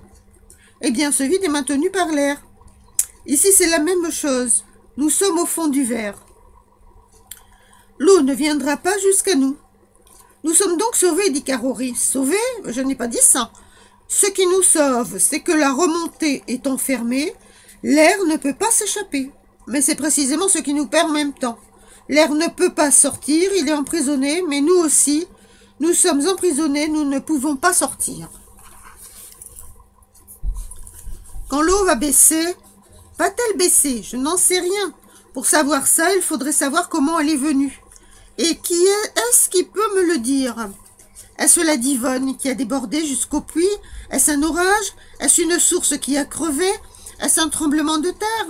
Il faudrait être dehors pour dire ça, et par malheur, nous sommes dedans. Il y eut un moment de silence et d'effroi. Le bruit de l'eau avait cessé. Seulement de temps en temps, on entendait à travers la terre des détonations sourdes. L'on ressentait comme des secousses. La mine doit être pleine, dit le magistère. L'eau ne s'y engouffre plus. 150 hommes au moins étaient descendus le matin dans la mine. Combien avaient pu remonter par les puits ou trouver refuge comme nous? Tous nos camarades perdus, noyés, morts, personne n'osa plus dire un mot. Eh bien, dit Bergounhoux, après un moment de silence, qu'est-ce que nous allons faire? Il n'y a qu'à attendre, dit le magistère. Mais nous allons mourir de faim. Ce n'est pas là qu'est le plus grand danger. Voyons, magistère. Parle, tu nous fais peur. Où est le danger? La faim, on peut lui résister, mais nous sommes à une quarantaine de mètres sous terre. Et probablement nous avons 35 ou 40 mètres d'eau au-dessous de nous. Cela veut dire que l'air subit une pression de 4 ou 5 atmosphères. Comment vit-on dans cet air comprimé? Mes compagnons me parurent très affectés de ces paroles. Ils n'en savaient pas plus que moi, et sur eux comme sur moi, l'inconnu produisit son effet inquiétant. Tu crois donc que nous allons rester ici longtemps? Est-ce que je sais? On va venir à notre secours. C'est certain, mais pour venir à notre secours, il faut pouvoir. Combien de temps s'écoulera avant qu'on commence notre sauvetage? Ceux-là seuls qui sont sur la terre peuvent le dire. Nous qui sommes dessous, il faut nous arranger pour y être le moins mal possible, car si l'un de nous glisse, il est perdu. M'est avis que le mieux est de nous creuser des paliers, comme dans un escalier. Nous sommes 7 sur 2 paliers, nous pourrons tenir tous. 4 se placeront sur le premier, 3 sur le second. Avec quoi creuser? Nous n'avons pas de pic. Avec nos crochets de lampe dans le poussier, avec nos couteaux dans les parties dures. Jamais nous ne pourrons. Ne dis pas cela, pagesse. Dans notre situation, on peut tout pour sauver sa vie. Si le sommeil prenait l'un de nous, comme nous sommes en ce moment, celui-là serait perdu. Par son sang-froid et sa décision, le magistère avait pris sur nous une autorité qui d'instant en instant devenait plus puissante. D'instant, nous sentions que sa force morale luttait contre la catastrophe qui avait anéanti la nôtre, et nous attendions notre secours de cette force. On se mit au travail car il était évident que le creusement de ces 2 paliers était la première chose à faire. 4 lampes étaient allumées, elles donnaient assez de clarté pour nous guider. Choisissons des endroits où le creusement ne soit pas trop difficile, dit le magister. Écoutez, dit l'oncle Gaspard, j'ai une proposition à vous faire. Si quelqu'un a la tête à lui, c'est le magister. Quand nous perdions la raison, il a conservé la sienne. Et sur bien des choses, il en sait plus que nous. Je demande qu'il soit chef de poste et qu'il dirige le travail. Le magister interrompit Carrory, qui était une espèce de brute. Pourquoi pas moi? Si on prend un rouleur, je suis rouleur comme lui. Ce n'est pas un rouleur qu'on prend un animal, c'est un homme, et de nous tous, c'est lui qui est le plus homme. Vous ne disiez pas cela hier. Hier, j'étais aussi bête que toi, je me moquais du magister. Aujourd'hui, je lui demande de nous commander. Et vous, les autres? Écoutez, dit le magister, si vous voulez que je sois chef de poste, je veux bien, mais c'est à condition qu'on fera ce que je dirai. Quoi qu'il arrive, il faut que vous m'obéissiez. On obéira, dit toutes les voix. Si vous croyez que ce que je demande est juste, oui, on obéira, mais si vous ne le croyez pas, on le croira. On sait bien que tu es un honnête magister, un honnête homme, magister. Je n'avais pas alors l'expérience que j'ai acquise plus tard, et j'étais dans un grand étonnement de voir combien ceux-là, même qui, quelques heures auparavant, n'avaient pas assez de plaisanterie pour accabler le magister, lui reconnaissaient maintenant des qualités. C'est juré, dit le magister. Juré, répondîmes tous ensemble. Alors, on se mit au travail. Tous, nous avions des couteaux dans nos poches, de bons couteaux, le manche solide, la lame résistante. 3 entameront la remontée, dit le magister, les 3 plus forts. Et les plus faibles, Rémi, Carrory, Pagès et moi, nous rangerons les déblais. Le travail que nous avions à faire eût été des plus simples si nous avions eu des outils. Mais avec des couteaux, il était difficile et ne pouvait être que long. 2 hommes creusaient le sol dans chaque chantier, et le 3e faisait descendre les morceaux de schiste. Le magister, une lampe à la main, allait de l'un à l'autre. En creusant, on trouva dans la poussière quelques morceaux de boisage qui avaient été ensevelis là, et qui furent très utiles pour retenir nos déblais. Après 3 heures de travail, sans repos, nous avions creusé une planche sur laquelle nous pouvions nous asseoir. Assez pour le moment, commanda le magister. Plus tard, nous élargirons la planche de manière à pouvoir nous coucher. Il ne faut pas user inutilement nos forces, nous en aurons besoin. On s'installa, le magister, l'oncle Gaspard, Carrory et moi sur le palier inférieur, les 3 piqueurs sur le plus élevé. Il faut ménager nos lampes, dit le magister, qui a des allumettes. Bien qu'il soit sévèrement défendu d'allumer du feu dans la mine, presque tous les ouvriers ont des allumettes dans leur poche. 4 voix répondirent « Moi ». Mais aussi, moi aussi j'en ai, continua le magister, mais elles sont mouillées. C'était le cas des autres, car chacun avait ses allumettes dans son pantalon, et nous avions trempé dans l'eau jusqu'à la poitrine et jusqu'aux épaules. Carrory, qui avait la compréhension lente, répondit enfin « Moi aussi j'ai des allumettes, elles sont dans mon bonnet. Alors passe ton bonnet. » Au lieu de passer son bonnet, un bonnet de loutre gros comme un turban de turc de foire, Carrory nous passa une boîte d'allumettes. Grâce à la position occupée, elle avait échappé à la noyade.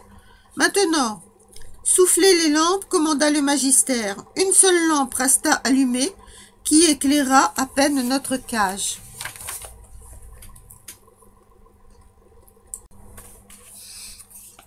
Hector Malot, volume 2, chapitre 23, dans la remontée. Le silence s'était fait dans la mine. Aucun bruit ne parvenait plus jusqu'à nous. À nos pieds, l'eau était immobile, sans une ride ou un murmure. La mine était pleine, et l'eau, après avoir envahi toutes les galeries, nous murait dans notre prison, plus hermétiquement qu'un mur de pierre. Ce silence lourd, impénétrable, ce silence de mort était plus effrayant que ne l'avait été l'effroyable vacarme entendu au moment de l'irruption des eaux. Nous étions enterrés vifs, et 30 ou 40 mètres de terre pesaient sur nos cœurs. Le travail occupe et distrait, le repos nous donna un moment d'anéantissement. Tout à coup, je sentis sur ma main tomber des gouttes chaudes. C'était Carrory qui pleurait silencieusement. L'air était lourd à respirer. J'étais oppressé et j'avais des bourdonnements dans les oreilles. Le magister voulut réagir et rompit le silence. Il faut voir ce que nous avons de provisions. Qui a du pain? Personne ne répondit. Moi, dis-je, j'ai une croûte dans ma poche. Je fouillai dans ma poche où j'avais mis le matin une belle croûte cassante et dorée. J'en tirai une espèce de panade que j'allais jeter avec désappointement quand le magister arrêta ma main. « Garde ta soupe, dit-il. Si mauvaise qu'elle soit, tu la trouveras bientôt bonne. » Ce n'était pas là un pronostic très rassurant, mais nous n'y fîmes pas attention. C'est plus tard que ces paroles me sont revenues et m'ont prouvé que dès ce moment, le magister avait pleine conscience de notre position et que s'il ne prévoyait pas par le menu les horribles souffrances que nous aurions à supporter, au moins il ne se faisait pas d'illusions sur les facilités de notre sauvetage. « Personne n'a plus de pain ?» dit-il. On ne répondit pas. « Cela est fâcheux, continua-t-il. Tu as donc faim ?» interrompit Comperou. « Je ne parle pas pour moi, mais pour mes Rémi et Carori. Le pain aurait été pour eux. »« Et pourquoi ne pas le partager entre nous tous ?» dit Bergounou. « Ce n'est pas juste, nous sommes tous égaux devant la faim. » Pour lors, il y avait eu de pain. S'il y avait eu du pain, nous nous serions fâchés. Rémi et Carori, par leur jeunesse, doivent opposer moins de résistance à la mort que Pagès et Comperou. Carori resta assez longtemps silencieux, puis tout à coup, sortant une miche de son bonnet, « Tenez, en voilà un morceau. » C'est donc le bonnet inépuisable que le bonnet de Carori. Carori voulut défendre sa coiffure, on la lui enleva de force et on la passa au magister. Celui-ci demanda la lampe et regarda ce qui se trouvait dans le retroussi du bonnet. Alors, quoique nous ne fussions assurément pas dans une situation gaie, nous eûmes une seconde de détente. Il y avait dans ce bonnet une pipe, du tabac, une clé, un morceau de saucisson, un noyau de pêche percé en sifflet, des osselets en os de mouton, 3 noix fraîches, un oignon. Le pain et le saucisson seront partagés entre toi et Rémi ce soir. Mais j'ai faim, répliqua Carori. J'ai faim tout de suite. Tu auras encore plus faim ce soir. Quel malheur que ce garçon n'ait pas eu de montre dans son bonnet. Nous saurions l'heure. Cette idée de montre nous rappela à la réalité. Depuis combien de temps étions-nous dans la remontée? On se consulta, mais sans tomber d'accord. Pour les uns, il était midi, pour les autres, 6 heures du soir. Ce fut là que commença notre différence d'appréciation. Différence qui se renouvela souvent et arriva à des écarts considérables. Lorsque la discussion sur le temps fut épuisée, chacun se tut et parut se plonger dans ses réflexions. Quelles étaient celles de mes camarades, je n'en sais rien. Mais si j'en juge par les miennes, elles ne devaient pas être gaies. Tout à coup, au milieu du silence, la voix de l'oncle Gaspard s'éleva. « Mais t'avis, dit-il, qu'on ne travaille pas encore à notre sauvetage. »« Pourquoi ?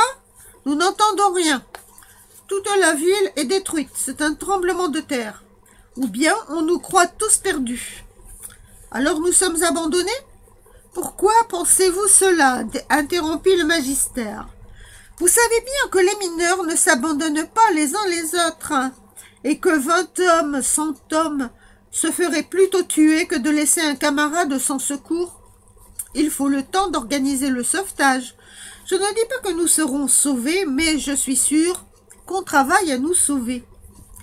Il dit cela d'un ton énergique. Cependant, Bergounou répliqua « Et si l'on nous croit tous morts ?»« On travaille tout de même. Mais si tu as peur de cela, prouvons-leur que nous sommes vivants. Frappons contre la paroi aussi fort que nous pourrons.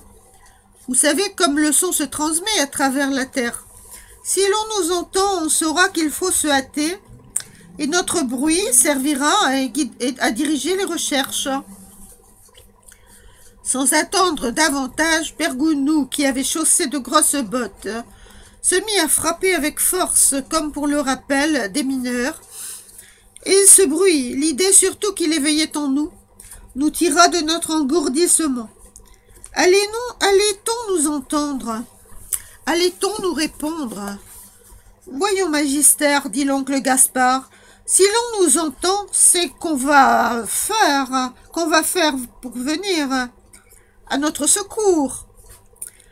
Il n'y a que deux moyens. Je suis sûr que les ingénieurs vont les employer tous deux.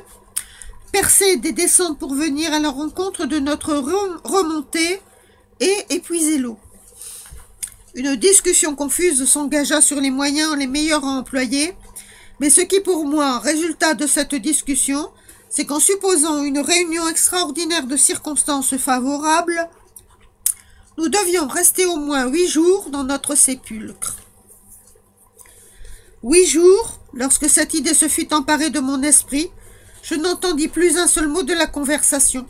Je ne sais depuis combien de temps j'étais accablé sous cette idée lorsque la discussion s'arrêta. « Écoutez donc, dit Carrory, on entend quelque chose dans l'eau. »« Tu auras fait rouler une pierre. »« Non, c'est un bruit sourd. » Je n'entendis rien. Mes camarades, qui avaient l'habitude des bruits de la mine, furent plus heureux que moi.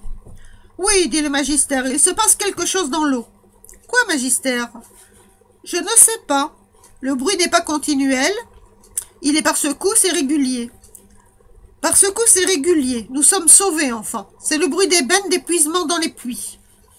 Les bennes d'épuisement?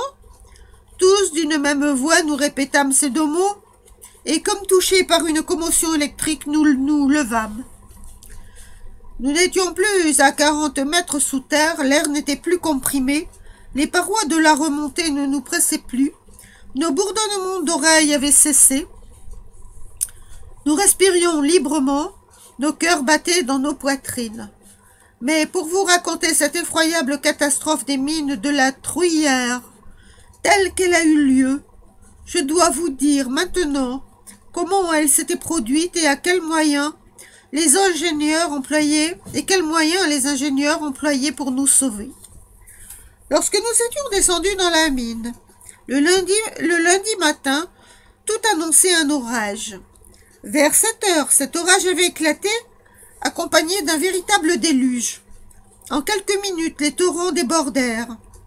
Refoulés par la crue de la Divonne, les eaux du ravin de la Truyère ne trouvèrent pas à s'écouler et s'épanchèrent sur le terrain qui recouvre les mines. Ce n'était pas la première inondation de la Truyère. Et comme les ouvertures des trois puits étaient à des hauteurs où les eaux ne pouvaient pas monter, on n'avait d'autre inquiétude que de préserver les amas de bois préparés pour servir au boisage des galeries. C'était à ce soin que s'occupait l'ingénieur de la mine, lorsque tout à coup il vit les eaux tourbillonner et se précipiter dans un gouffre qu'elle venait de creuser. Il n'y a pas besoin de longues réflexions pour comprendre ce qui vient de se passer. Les eaux se sont précipitées dans la mine, elles baissent au dehors, la mine va se remplir, les ouvriers vont être noyés. Ils donnent des ordres pour que l'on descende, mais prêt à mettre le pied dans la benne, ils s'arrêtent. On entend dans l'intérieur de la mine un tapage épouvantable, c'est le torrent des eaux. Ne descendez pas, disent les hommes qui l'entourent, mais il se dégage. Et prenons sa montre. Tiens, dit-il en la remettant à l'un des hommes, tu donneras ma montre à ma fille si je ne reviens pas. Puis, s'adressant à ceux qui dirigent la manœuvre des bennes, descendez, dit-il. La benne est descendue. L'ingénieur appelle. 5 mineurs arrivent. Il les fait monter dans la benne. Cependant, ils sont enlevés. Ils poussent de nouveaux cris. Mais inutilement, ces cris sont couverts par le bruit des eaux et des effondrements. Cependant, les eaux arrivent dans la galerie et, à ce moment, l'ingénieur aperçoit des lampes. Il court vers elles, ayant de l'eau jusqu'aux genoux, et ramène 3 hommes encore. La benne est redescendue. Il les fait placer dedans et veut retourner au-devant des lumières qu'il aperçoit. Mais les hommes qu'il a sauvés l'enlèvent de force et le tirent avec eux dans la benne en faisant le signal de remonter. Il est temps, les eaux ont tout envahi. Ce moyen de sauvetage était impossible. Il faut recourir à un autre. Mais lequel? Autour de lui, il n'a presque personne. 150 ouvriers sont descendus, puisque 150 lampes ont été distribuées le matin. 30 lampes seulement ont été rapportées à la lampisterie. Au moment où l'ingénieur constate que 120 hommes sont enfermés dans la mine, des explosions ont lieu au dehors à différents endroits. Le gaz et l'air refoulés par les eaux se sont comprimés dans les remontées sans issue, et là où la charge de terre est trop faible, ils font éclater l'écorce de la terre. La mine est pleine, la catastrophe est consommée. Cependant, la nouvelle s'est répandue. De tous côtés, la foule arrive à la truyère. Des travailleurs, des curieux, les femmes, les enfants des ouvriers engloutis. Ceux-ci interrogent, cherchent, demandent, et comme on ne peut rien leur répondre, la colère se mêle à la douleur. Heureusement, les ingénieurs des mines voisines sont accourus à la tête de leurs ouvriers, et avec eux les ouvriers de la ville. On peut contenir la foule, on lui parle. Mais que peut-on lui dire? Que répondre à ses enfants, à ses femmes, à ses mères? Un seul mot, celui des ingénieurs réunis en conseil. Nous allons chercher, nous allons faire l'impossible. Et le travail de sauvetage commence. Trouvera-t-on un seul survivant parmi ces 120 hommes? Peu importe, en avant. Comme le magistère l'avait prévu, des bennes d'épuisement sont installées dans les 3 puits et elles ne s'arrêteront plus, ni jour ni nuit, jusqu'au moment où la dernière goutte d'eau sera versée dans la Divonne. En même temps, on commence à creuser des galeries un peu au hasard, mais on va. L'ingénieur de la mine espère que des hommes auront pu se réfugier dans les vieux travaux où l'inondation n'aura pu les atteindre. Et il veut qu'un percement direct y soit conduit, ne dût-on sauver personne. Ce percement est mené sur une largeur aussi étroite que possible afin de perdre moins de temps, et un seul piqueur est à l'avancement. Le charbon qui là-bas est enlevé, au fur et à mesure, dans des corbeilles, qu'on se passe en faisant la chaîne. Aussitôt que le piqueur est fatigué, il est remplacé par un autre. Ainsi, sans repos et sans relâche, le jour comme la nuit se poursuivent simultanément ces doubles travaux, l'épuisement et le percement. Si le temps est long pour ceux qui du dehors travaillent à notre délivrance, combien plus encore l'est-il pour nous? Le bruit des bennes d'épuisement ne nous maintint pas longtemps dans la fièvre de joie qu'il nous avait tout d'abord donnée. La réaction se fit avec la réflexion. On s'occupait de notre sauvetage, c'était là l'espérance. L'épuisement se ferait-il assez vite? C'était là l'angoisse.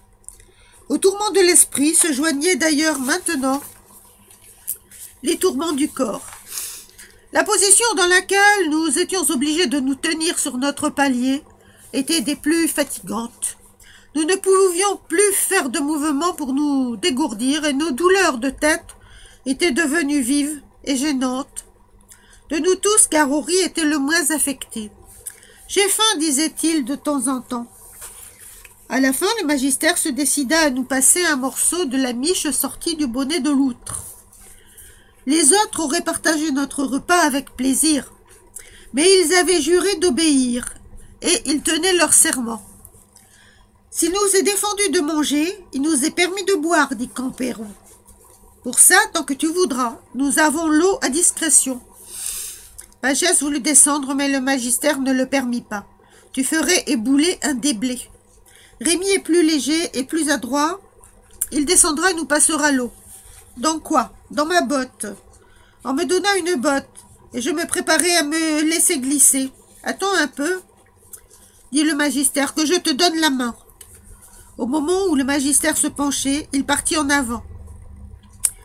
Soit que son corps fût engourdi par l'inaction, soit que le charbon eût manqué sous son poids, il glissa sur la pente de la remontée et s'engouffra dans l'eau sombre, la tête la première.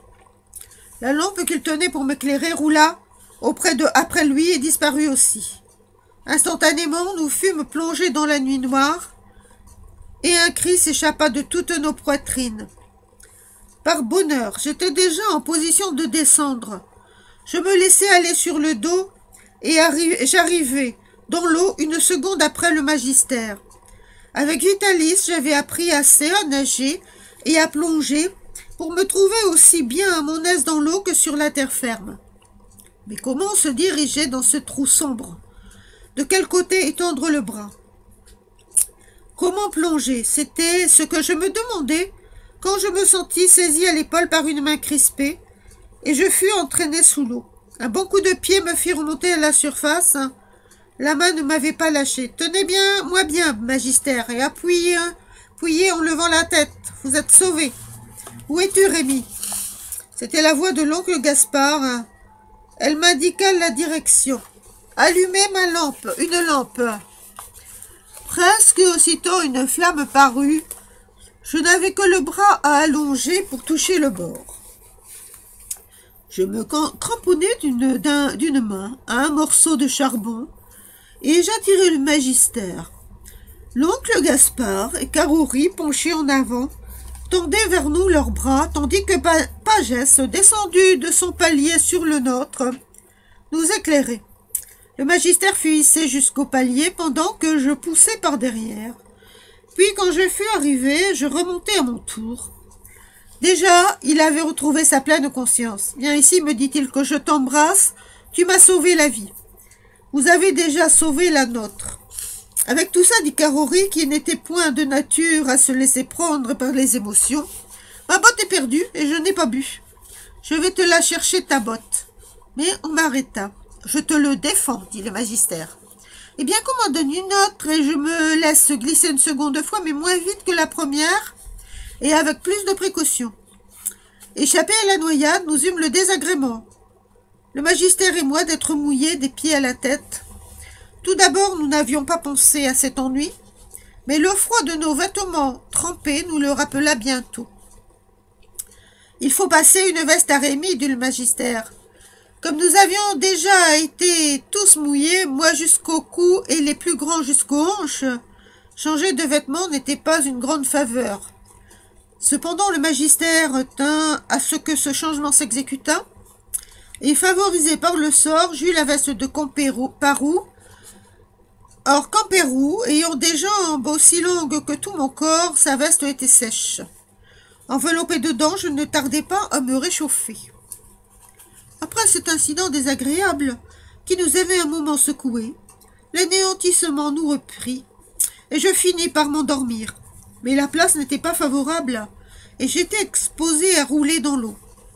Alors le magistère, voyant le danger que je courais, me prit la tête sous son bras. Il ne me tenait pas serré bien fort, mais assez pour m'empêcher de tomber, et j'étais là, comme un enfant sur les genoux de sa mère. Quand je m'éveillais à moitié, il changeait seulement de position.